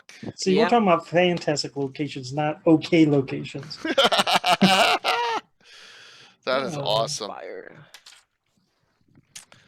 Really cool. Craig It's Spire. on her map. So Yep. Yeah, what- it's let's see here. There we go. you got to remember, man. There's so much stuff on that map, and It's about between 25 and 30,000 names on it. yeah, north of Triple Fate. Yeah, it's a triple gate. Triple it's, gate? Yeah, Triple it's gate, it's okay. yeah, it's between there's actually no locations on the cannon up there, so it guides the Craig. road from up there to down to Falls Ridge. Okay. So the pass, Triple Gate is it's a town that guards the pass. So and the Crag Spire guards the other pass. So it's basically northern Voluna. I was starting to think this was something in Victim- Forgotten Realms. Wow. Yeah. So Yeah, is it? it might be that they got the name from there and then put it in there. Is it because I didn't exclusive? even- Is it exclusive to Living Greyhawk? Is the question. I think so. Yeah. Okay. I think so because that Yeah. is an area, the northern Voluna that goes into the Yacht Hills has never been touched. Aster until the we Bear get- says Throne of Purity is there. Oh, okay. Interesting. Very interesting. Awesome. Now I have to make a note of that. See, you're all educating us, and that's why we love Yep. these discussions Exactly. when the chat participates, because you got to remember, is that a clean toilet? No, that's a bidet. There, Gary. It's got to have something to do with Canon Hazen, right? Yeah, It's probably, yep. hmm yeah. And it's a ruined place. It was ruined in Living Greyhawk. I don't know what it comes Everything from. was ruined in Living Greyhawk. Sorry, Casey. Yeah, they kind of they kind of screwed Oh. things up so bad that they we didn't had this leave much. discussion. Yeah. hmm So real quick while we're searching and doing. So Tim, I said to Tim, you got to, for this barbarian game you're going to do, you got to do some research. So I said, you got to go to Eyes the Evil and you got to go to From the Ashes. And so he comes to me and he says to me in a text, the more and more that I read this, the more I don't like it. I was like, and he's like, this stupid Magic Vatoon guide and all the Stonefisters get. He says it sounds ridiculous, and I said, well, that's that's From the Ashes for you, right? He's like, I hate this. I said, well, that gives you more reason to do your adventure and take out revenge upon it. So he named his yeah. So he's like, you're absolutely correct. So he named his adventure Dark Hand Heart Strike with his barbarians. He's like, we're gonna teach those Iusians a lesson. I said, good. That it was worth you reading it. There. And a little Tim discussion always never hurts. So Tusk Skellenshald is in here. Yeah, we haven't discussed that yet. So, just north of where the Falls River crosses into Bissell sits the little town of Quizurn, a salt-near town that scratches out living but lumbering local forest. All right. Its only notable features the huge looming landmark known as Crag Spire. Cool. I like me some alien crash landings. So Yep. maybe that's what it is. So, here comes our one of our favorite What the hell Swedes in is- the world, in addition to Anna Skagath. Hey, hi. So Skagath is one of our participants there as well, coming up for Virtual Greyhawk Con. Hey, Skagath, good to see you and your crew here. And look at that, and with a resub, 14 months. My gosh, Wow. where's the time gone? Yeah, absolutely awesome. Yeah. All right. So which one are we talking about? The aliens? Skellingsgrad? No. The Spire. Oh, the Spire. Okay. Yep. Yep. Shoot, Mike, go for it. Oh, first one now. Yeah. Well, while we're talking about Greyhawk Adventure stuff, yeah, I've not used Scrolling Shard. I love the name. It's very Nordic. Yeah. Now, one I did use out of the book, strange enough, is the Rainbow Veil. Okay. Rigo Rigo Duroc. I don't remember why I used it. I did, and then I never mentioned it again. It's until now. located near. It says fragmentary document was recovered from Blackmore Castle. Yeah. This is something that you have to like go across the black ice to, and I like the idea of going there, but then the payoff is like, what? Huh? And then, like, so I never did anything with it since. It says in here that DMs have access to Oriental Adventures rules may wish to use Bakemono and Goblin Spider, so it looks like it's got that flavor to it, which is cool. If it, I hope it turns out to be a monk. That's so funny. Yeah, well, I don't think we have to worry about that anytime soon. So in our new group of adventures starting tomorrow night, there are no monks, Skagith. You don't have to worry about that. We don't have any monks in the new group of 12 characters. So, all right, you have to travel across the land of black ice, and it's just not worth. It's just like Maybe how I designed it was kind of meh. I think I sent my players there looking for something, and I just said, I'll set it here because it's like off the map. Oh, okay. But you're going to the top of the world, essentially. Mm-hmm. So it's warmer. Why is it warmer? I don't know. It's like one of these Iceland? weird things up there. Yeah, they might have warm, like on top of magma or something like that. So it's kind of, yeah. But outside, I guess it's warmer inside. I don't know. But the weird thing is, when you go back in history, everybody lived on mountaintops. The elves, the Flan, everybody for some reason. And it seems to be a bit kind of single-minded, kind of, yeah. It's one of these weird things. Mountain cities are everywhere when you go back to ancient times. So it must be very scary to live down on the flatlands. Maybe the dragons couldn't fly that high, so that's why they lived up there or something. I don't know, but it's one of these kind of interesting things. So Skrelling's Hold, as Gary says, is hold is for settlement. Skrelling's Hold. Yeah, yes, Skrellingshald. That sounds like very Swedish Norwegian. Yeah, okay. It sounds just like straight out of the. It sounds a little bit made up, but it sounds very Swedish Norwegian to me. Yeah. Yeah. So it sounds like it's inhabited by crazy kobolds. Yeah, and Skrelling, that sounds a bit like something that makes a hell of a lot of noise, like a racket. If you translate it, yeah. All right, cool. There's a curse upon there as well. Interesting. So I've never used that place. It's in the Griff Mountains, right? So yep. Mm-hmm. Sounds like a cool one. It used to be a Flan city abandoned long ago. It sounds like it reminds me of Masada protected wise, if that makes sense. And there's another of these the Rock Egg Pass. I'm so into my passes. Just next to it is the one that is on the southern end of the Duchy of Ten, and it's called Thunder Pass. And in the northern end near Stonehold or Stonefist, it's called Rock Egg Pass. Okay, so the Stonefist 10 connection. Yeah, it's just west of it. Rock Egg. Yeah. Okay. Because my next Greyhawk repo deals with that pass. Oh, cool. Okay, cool. Yeah. Wars. I didn't know the name of it. Yeah, so it's in the end and near Kalbut and north. Then they call it Thunder Pass, and apparently the Stonefists call it Rock Egg Pass, but it's south from them, so they have different names on it and different names. Yeah, and that is west of Torstenskär or Skrellingshald. And then speaking about mountain passes, that is probably the longest and most grueling mountain pass in the whole of the Flanies is the Blue Fang Kelton Pass that goes between in Stonefist. It goes between the town of Kelton and then down to the town of Jekyll in Frusti, the kingdom of Frusti, or the Frost Barbarians. And that is a grueling 200 miles through the That's a long pass.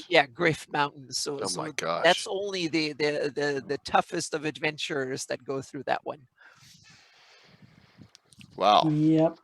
And that's a named pass, one of them. But then there's another one that is kind of forgotten a bit that is also interesting.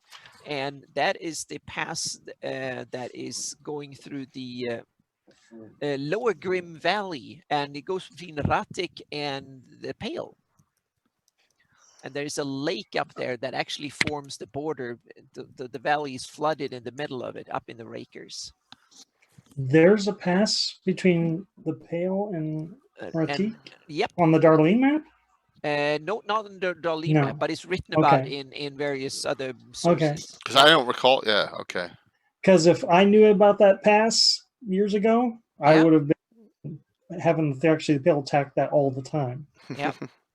But you need a That's boat what I'm to saying. you need a boat, or you need to climb Oh, around the lake, because I there is see. it's a lake in the middle, so that forms the mind. actual That's not border. So, bad. but if you have a canoe or you can swim some miles across, then yeah. So Gary has put something in that Amy doesn't know about, and I don't know about location. One of the cooler, fantastic places is the Hanging Glacier. Oh yes, I was going to take up that one. Now we're up again. Yeah, the Hanging Glacier Okay. of Alisedran. Don't a lot of glaciers hang? Yeah, it's in the kingdom of Schnai, or just north of it. So north of the Snow Barbarians. Okay. Yeah, so it's east of the town of Knuj, or Knudje, or however you pronounce it. It's the Hanging Glaciers of Alisedran, or yeah, I think that's how you pronounce it. So it's one of these kind of, it's listed as one of the seven wonders, or like one. It's a cool glacier that has some magic properties, and there are you can find monsters inside the ice, and it has a very clear ice, and it's a lot of interesting. Was that used in? I think it's in Greyhawk Adventures. Hang on a second. So I think it is. Yeah. Well, yeah, I think it's from Greyhawk Adventures. So hang on. I want to say it was from Howl from the North. I think so too. I don't think it's in Greyhawk Adventures. I think it's in one of those. I think it's one of the places you go to find the swords. Yeah. Oh, okay, that might be, because it's also mentioned in LG from the Core Ashes, Special. I think. Yeah, I think it's LG it's mentioned in From the Ashes. I think. One last thing on Skelling's hold. Yeah, it's mentioned in in Places of Mystery in the From the Ashes. Skageth brings up that that name in Norwegian Common. Scrawl is the frail person, so it's the frail hold.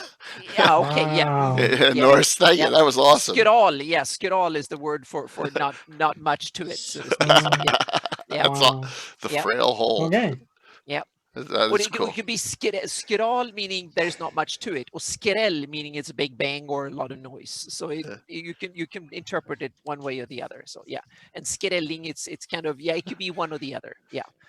But I bet that Skagith Norwegian or old Norse is probably better than mine. I've been in America too long. Yeah.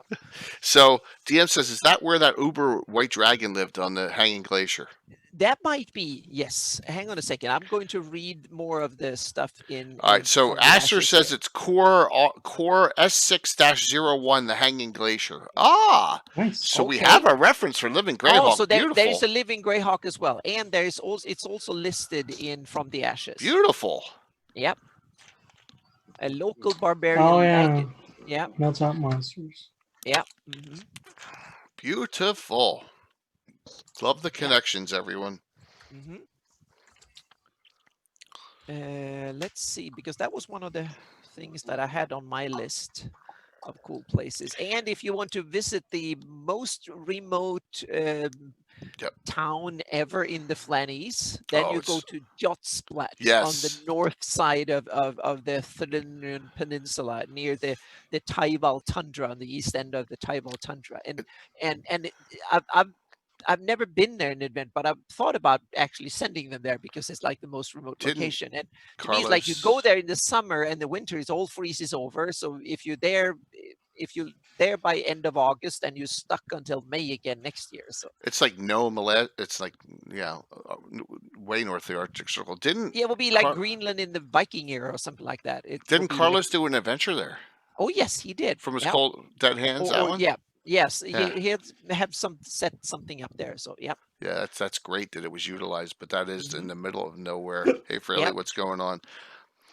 All right, so the ice shards has many strange properties according to the story, eventually ranging from alchemy to summoning and breathing underwater.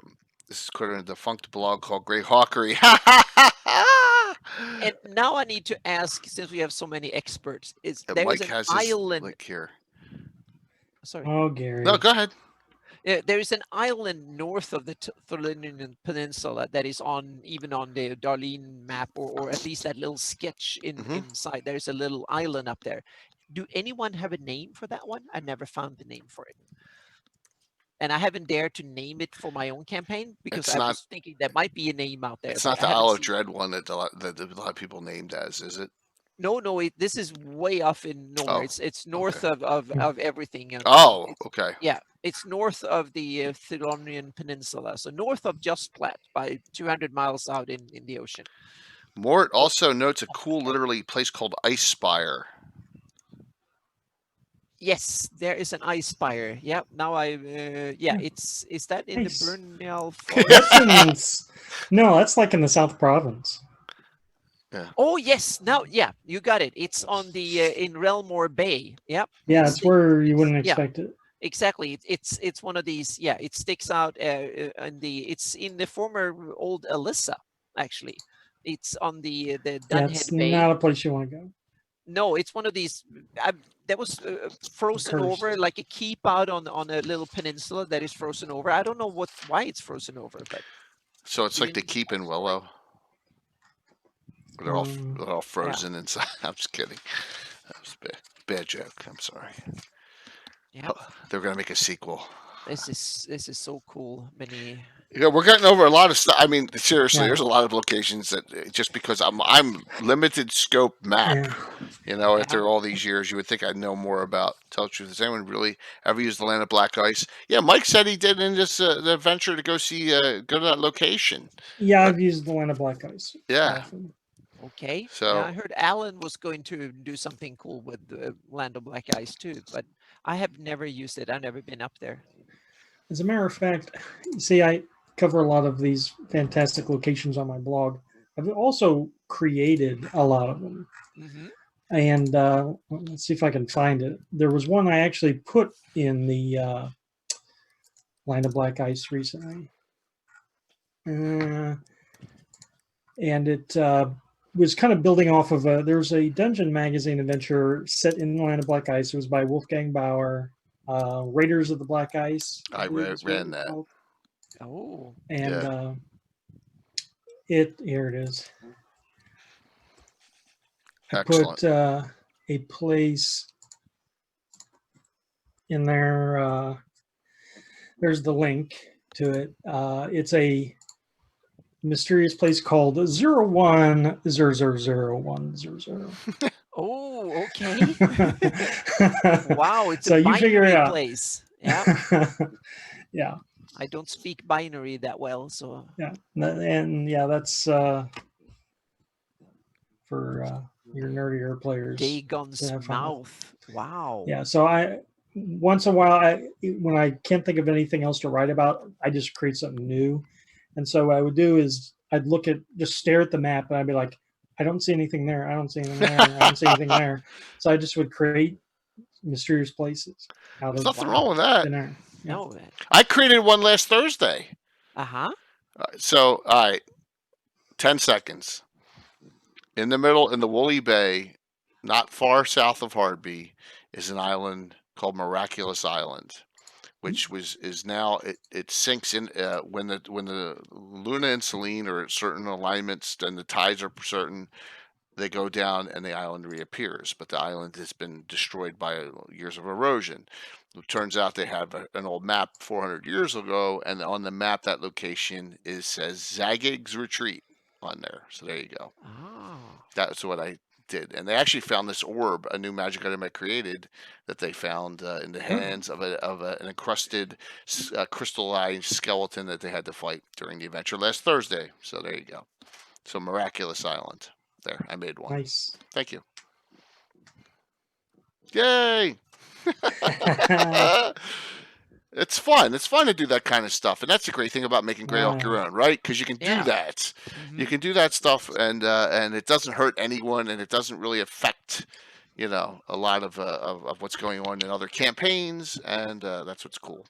So I'm glad to see that you're making up stuff, Mike. All the years. Time. Yeah, exactly, Amy. Exactly. The link I posted, I think, was the 4th article I did like that. Yeah.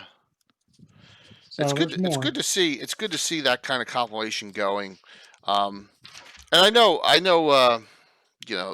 There's eras like I have zero knowledge on. That's Living Greyhawk, right? So the stuff that Sir is linking those core modules. You got the core modules for 2 things that we specifically named, right? Here, so it's like wow.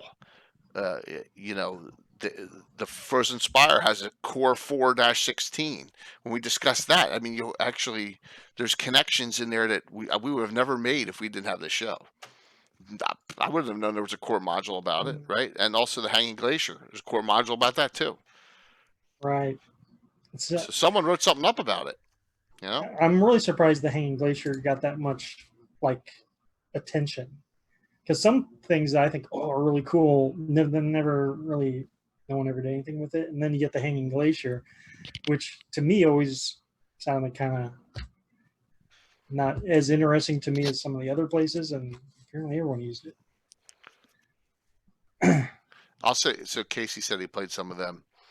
So a quick thank you to everyone who shouted out and cheered. They used every single special hero point they had. And they used every regular hero point except for the assassin had 3. Everyone else was out. So thank you all for Saturday night helping them out. You saved their butts. Singing Stones of Vespi. So yes, there are some great places, and maybe we should do one like on some specific epic arcs locations. Like what's the oh my god, there's a huge module, not the frog god. It was re-released. I'm not talking about the Doom Grinder. We went over that. I don't even want to ever, Star Cairns. I don't even want to go there again, on those. But there's some modules that are almost fantastic locations in themselves, that we haven't even touched. Published. Yeah, I see what you're saying. The Ghost Tower. Yeah, absolutely. I mean, the Ghost Tower itself is iconic. Yeah, I mean, I loved being about 8 years ago. I hadn't run the Ghost Tower, and we're doing Hardby, and they're going by in their ship going south along Woolly Bay, and there's a thunderstorm, and then they see it appear, and then they see it disappear, and they're like, what is it? And then eventually they ended up figuring out, and they actually went there. But I was so excited I could put that in a campaign because I'd never adventured in that area, and as that's another reason why I'm going to do this Norwell on Wednesday, on Thursday, just to add in Bad Deep's there, and Black Thorns there, and Mastrine's there, and there's these great, fantastic locations to utilize. Would you count Mar Castle or Castle Greyhawk as fantastic? Absolutely. Oh yeah, definitely. Because the ruins above. Oh my God, yeah. There's just as a place to visit.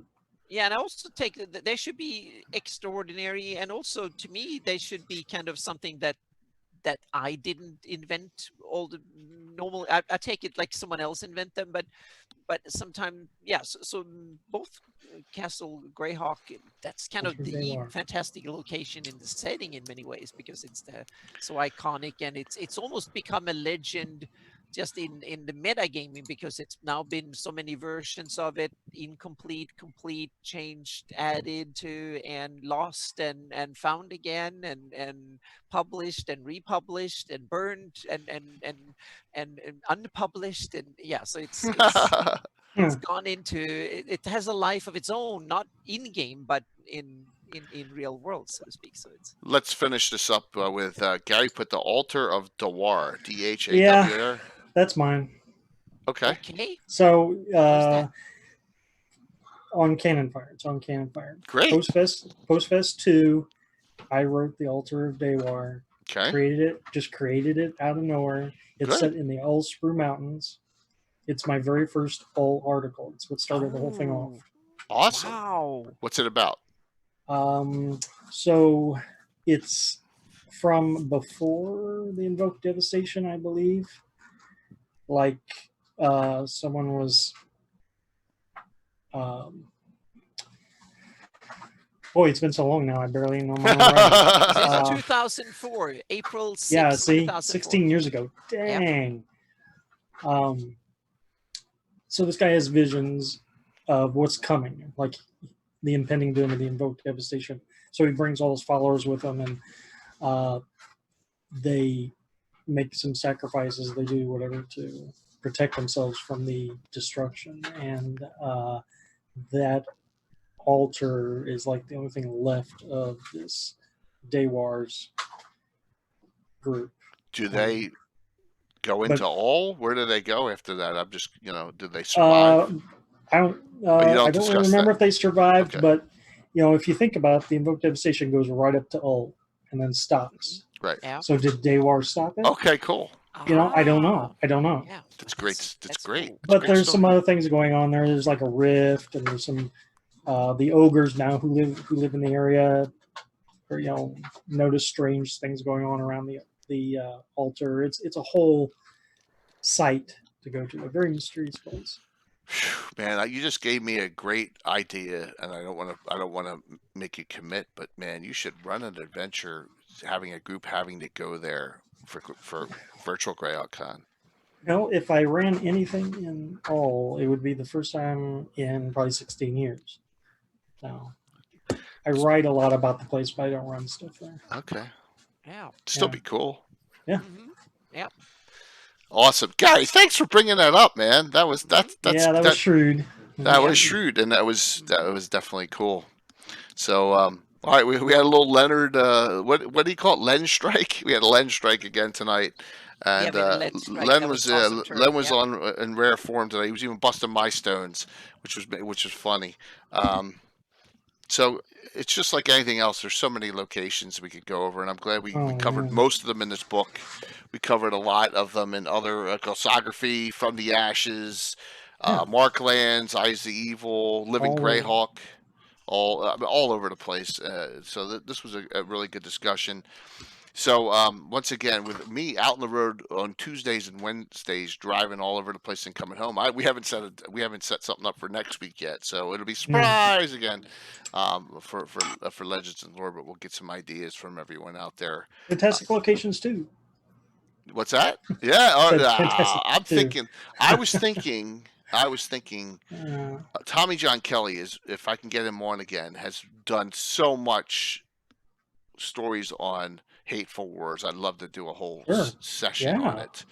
I mean, would you guys like that? I mean, I think I want to get some Hateful Wars in-depth discussion on awesome. that. So even if it's not next week, maybe the week after, I'll see when I can get him on again. Because we only had him on Gabbin that one time. Yeah, you like that, Amy? Okay. Yeah. So I'm going to try and get Tommy John Kelly on and go over a lot of his stories, which are brilliant, on his blog. It's a reachable guest, because it's not those guests that we're not getting anywhere with, like Eric Mona and some of the others that I've tried multiple times to get on shows. But all right, so Mike, what's going on, man? Well, let's see. I'm just doing Greyhawkery stuff right now. My latest post is the Erde Civil War. There's your link. That's awesome. the culmination of many battles and wars. I have 2 more installments left to do in this series. And then I will have to start digging for some new material to rehash from my old days. Okay. Love the stuff. I mean, I love I can't believe how much detail you have and you kept. I know you say there's some detail lost here and there, Yeah, but my gosh, man! And then I my loved it. editing makes it look a lot better. I loved at the very end of it. You had who played what characters in the stories too. Yeah. That was really cool. Yeah. So Yeah. definitely. And I enjoy using Anna's maps and her heraldry and like playing with it, rearranging it, and drawing arrows over it and everything. It makes it so much quicker that she's done all that work for me, and all I have to do you can use the masks and is put the arrows. just Yeah. you know. Awesome. That's a Edit perfect it. example of Yeah. what to do. You can use the spread maps for. Yep. Yeah. So I could easily see myself, once I'm done with this, I could do more of that. Yeah. I could cover historical stuff, Battle of Thousand Banners. Exactly. You should go back and Four Nights Length, stuff like that. Ooh, awesome. Yep. Using my same, once I've got enough practice doing this, I can do that.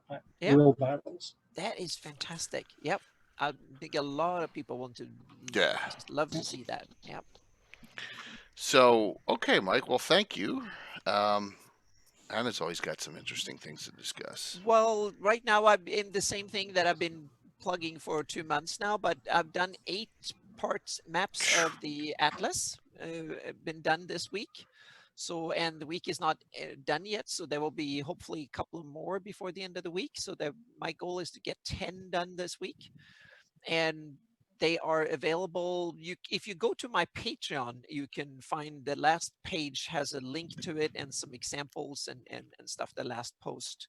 And now during the COVID, all my posts on Patreon are open for everybody. So just in case, because there's a lot of people who are suffering from economic hardship and stuff like that. So I can totally understand if you don't want to or can't help me out financially. So I don't think anyone should not suffer from not can give me a couple of bucks a month. So that way you can still get it right away, so to speak. So, and it will come up more of it on my website too, with some more promos and stuff, because I've been so busy just doing the first batch here. So I haven't talked about it or written any blog posts about it and stuff, but it's coming. And so that is coming along, and the index is also coming along. Thankfully, thanks to Duane Costa, have done a marvelous job putting a whole bunch of stuff into Excel. So we have hundreds and hundreds of names in Excel already. I think it's up to like 2,000 or something, just for the first eight maps. And so there will be probably somewhere in the region of 30,000 names when this comes out in the index. Oh my gosh. Yep. So that will be, I have to sit and do a database and kind of put that use InDesign or Illustrator, and then start putting it in columns and stuff like that for the finals. That will be the last 3 weeks for something will probably be to make the master index.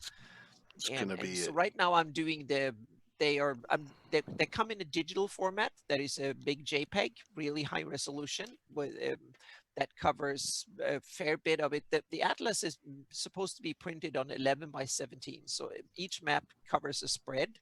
So you can make it into a spiral bound or a hard bound or soft bound or something like that. And so you can go take all the PDFs and go to a printer. So they come with PDF with bleed, and they come in PDF without bleed or margins, if you just want to print it on 11 by 17 in your home printer. And then it comes in a digital with both the pages are merged into one. So you have the whole map in one that you can use on your computer or tablet or stuff like that. So you can print that one too, but then you have to have a really large paper in order to print it. So it will be like a 24 by something. Yeah, 26 by 22 or something like that. So it will be, or 36 by 22. Yeah. So it's kind of large, but it's a really digestible way of having the map. And once we have the index as well, then we can, anyone can easily get in and find where Skrelling's held is, or any of the other weird names, Moorcastle or Crag Spire or stuff like that. So that will be Anna, can you link the last post?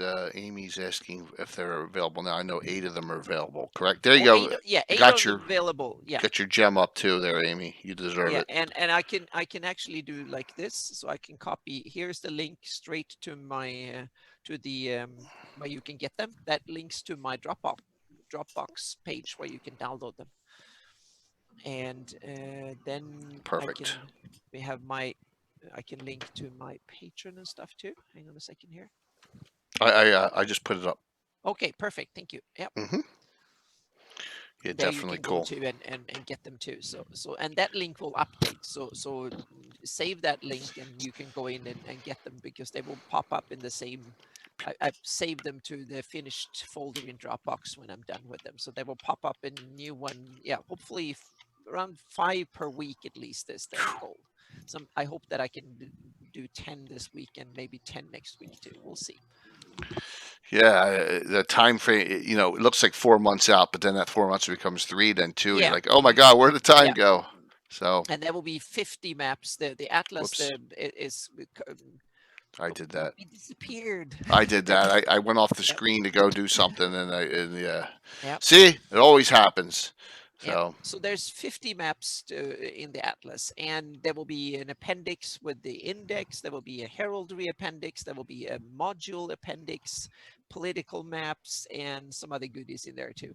And the pages will not be they will not be numbered, so the maps are numbered, because that way you can simply skip a few and you can put them in whatever order you want, so to speak. So that way you can, in case you don't want the heraldry in there, or you want the heraldry first and stuff. So that will be, you can change them. And eventually, when this is all done, I can have the PSD files out there too, if in case you want to rename them and save them as new PDFs with new map numbers or something like that. But that can be arranged too once this is done. And then I'm working on the Worth project too, and I've done a little bit of progress on Worth and mapping Worth, and also I'm working on a secret project for my campaign. My own campaign that will be unveiled later this fall. That will be a campaign map, a detailed campaign map of the Shieldlands area around the little village of Aldith that I start my campaign in. And that's a village I invented. That's my little hamlet in the Shieldlands. So the that area will be mapped extensively, really Beautiful. extensively. That will be mapped to the minutia, so to speak. So that's one of my test projects for this. So I'm doing it for my own campaign, because that way I can, if it screws up, then it only affects me. But whatever comes out of it will be released later this year, or maybe by Christmas or something. So when I've had a set of players gone through it first. So those are the big obvious things that I'm working on at the moment. Yep. But hopefully it'll all be discussed at your. Yes. Yeah. Mm-hmm. All right. Let me do this first. So, July 1st is next week. Yeah. So that's how crazy this has come on to us already. So. We have one question in chat yes. that explain. Well, bleed is that if you send a PDF to a printer, they want to have some extra margin around it, so they can cut the paper afterwards, and that is called bleed. So the PDFs that are meant to send to a printer, they come with bleed, and that is 1/4 of an inch that is around all the sides. So you can take it there, print it, and then have it cut, and there will be no white borders or weird stuff like that. So there is basically extra parchment and extra borders around that still look pretty, so they can cut it. So in case you get it printed at Staples or something like that. If you got Earth Journal 32, you'll notice there's a bleed line around the border of each page, because just to make sure that there wasn't any. And I said it doesn't look bad at all. Don't worry about it, Christoph. It looks fine. It looks good, and so that you'll see that as an example in there. So so the atlas comes with one version with bleed and another version PDF, both PDFs, one version without bleed. If you want to print it on your home printer and you have a paper that is 11 by 17 exactly. Awesome. And awesome. All right, so Yep. we're going to try and get starting this time next week when Legends Lore's on. This will be open up to registration for everyone to sign in. And sorry guys, right now we're at $2 because of the cost of tabletop events. So you're gonna have to fork up $2 which most of it goes to tabletop events. If there's anything left over, it'll go. I want my $2, right? Better off dead. So that's when the initial registration starts, and we're going to start getting events. I'm going to get my events in right away. We'll get Anna's in. Hopefully, we'll get some of the main crew in there. Casey, get yours in so we can start getting events in, and then people will be able to sign up for them that are open August 1st. But we want to start getting on this. This is next Wednesday, July 1st. Open registration starts up. If you have not joined the Discord and you wish to, hopefully that link should work still. All right, and then here's page 2. I have this handout card coming, so I'll be mailing these out to a bunch of people. There's page 2 of the handout card.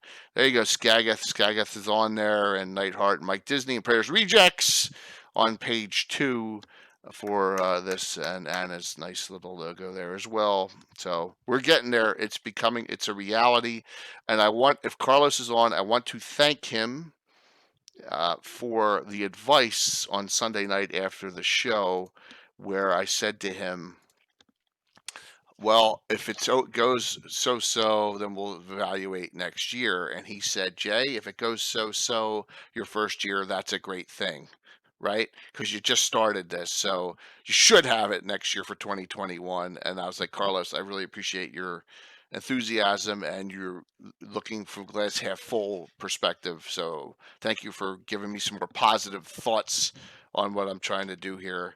Yes, Amanda, thank you. So that's what he said, and I really appreciated him saying that in our discussion afterwards. And then he got Tim all stoked up too, which was even better. So seeing Tim run a campaign adventure for 4 or 5 hours of Carlos playing it is gold. So all right. So that's coming up next week. Tomorrow night, we're starting brand new characters. We're going to see how this goes. I tell you, there's some insanity in this group.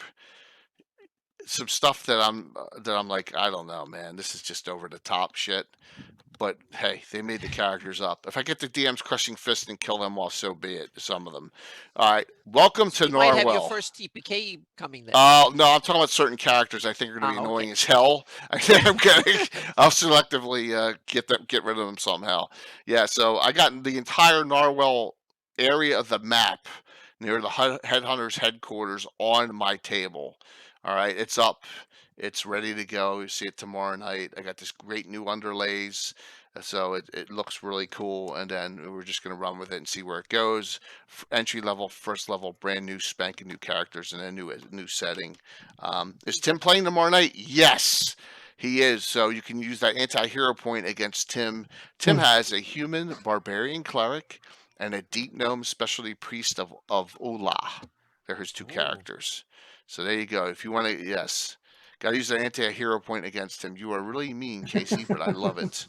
So then the Gabbin number 99 will be, we're going to go more in depth into the Norwell setting campaign. We'll talk about personalities. We'll talk about some stuff I threw in there. We'll talk about areas around it. We'll talk about long-term what I have in mind in that Norwell setting. And then that's June 28th. We don't have a topic for next week's Legends of Lore yet, and then the Sunday after 4th of July, no Gabbin. It's a weekend. It's a holiday weekend. I'm going somewhere. I'm not telling you where. I'm just kidding. But you get the idea. So the 12th, Gabbin number 100. Look, of course Leonard's going to be on. Leonard Lakofka, Anna Meyer, more guests. So anyone who's been on a show in the past is welcome to hop on during it. We had, how many have, Mike? We had like 8 to 9 guests, didn't we, during 50? Yeah. And we just hung out and all asked questions. So Barbarian Cleric Bloodwild is in the Dragon magazine. It's a great article. I have not allowed one for 40 years. Tim convinced me to let him play one. I'm going to let him play one. So there you go. It'll be pretty cool. But yes, I'm hoping to have anyone who's going to bed. We're just finishing up. Anyone who's been around in the Greyhawk world and wants to hop in and say hello on Zoom, you're more than welcome to, because I could fit a multitude of people, and we're just going to talk anything you want to talk about Greyhawk over however long it goes for that 100th show. It's just going to be general Greyhawk talk, questions, whatever. What's that? Awesome. Isn't it bedtime? See, this is what happened. My son needs to hit the sack here. So say goodnight. That's okay. It's no big deal. Now he's babbling. So hopefully you guys you had a barbarian before they were barbarians. Cool. So I'm looking forward to it. Thank you all for coming on tonight. It was a great show. Thank you, Leonard, for hopping on. Hopefully you all have fun. So tell Shane he did great with his dragon mini paint job. Yes, everyone loved your mini paint job there. So and hopefully we got more coming. Hey, Wiley, thank you all. See you tomorrow night for a great game. Oh, Reaper Miniatures giveaway tomorrow night. So both for subs and general signups. So you got a shot, 2 shots if you're a sub to win each one's 2 blisters. So a bunch of minis tomorrow night. See you all. Hopefully I don't. Am I gonna hit the right button? Oh, we're gonna raid. Wizards of the Couch and Praetor's Rejects are both on at the same time. How's that possible? Yes, so Wizard Couch was on. So What are they doing? Anyone know? They're splitting up tonight. Thanks, let's see here. Wizard of the Couch. They have a final episode of the Free Norse Foundry Dice giveaway. That's what the title says. Is Jimmy Duffy on? I don't know. I just saw the email. All right. Here we go. I'll pick somewhere to raid, guys, as we're going to final screen. Thank you so much, everyone, who come and all the awesome questions and awesome and assistance too. Exactly, assistance. All the perfect. Yep. Thanks, Jim. Excellent. Let's do. We'll hit Praetors. The couch gonna find me. It's just. Am I gonna hit the right button? Hopefully.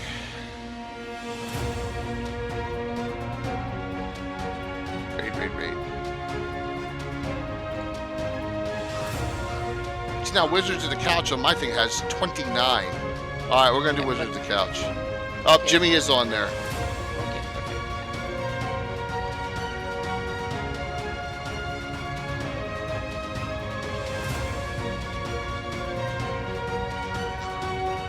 All right, 33 is good.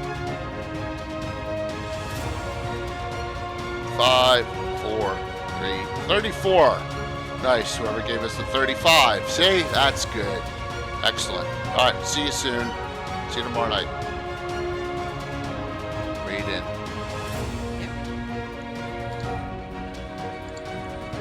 Go there.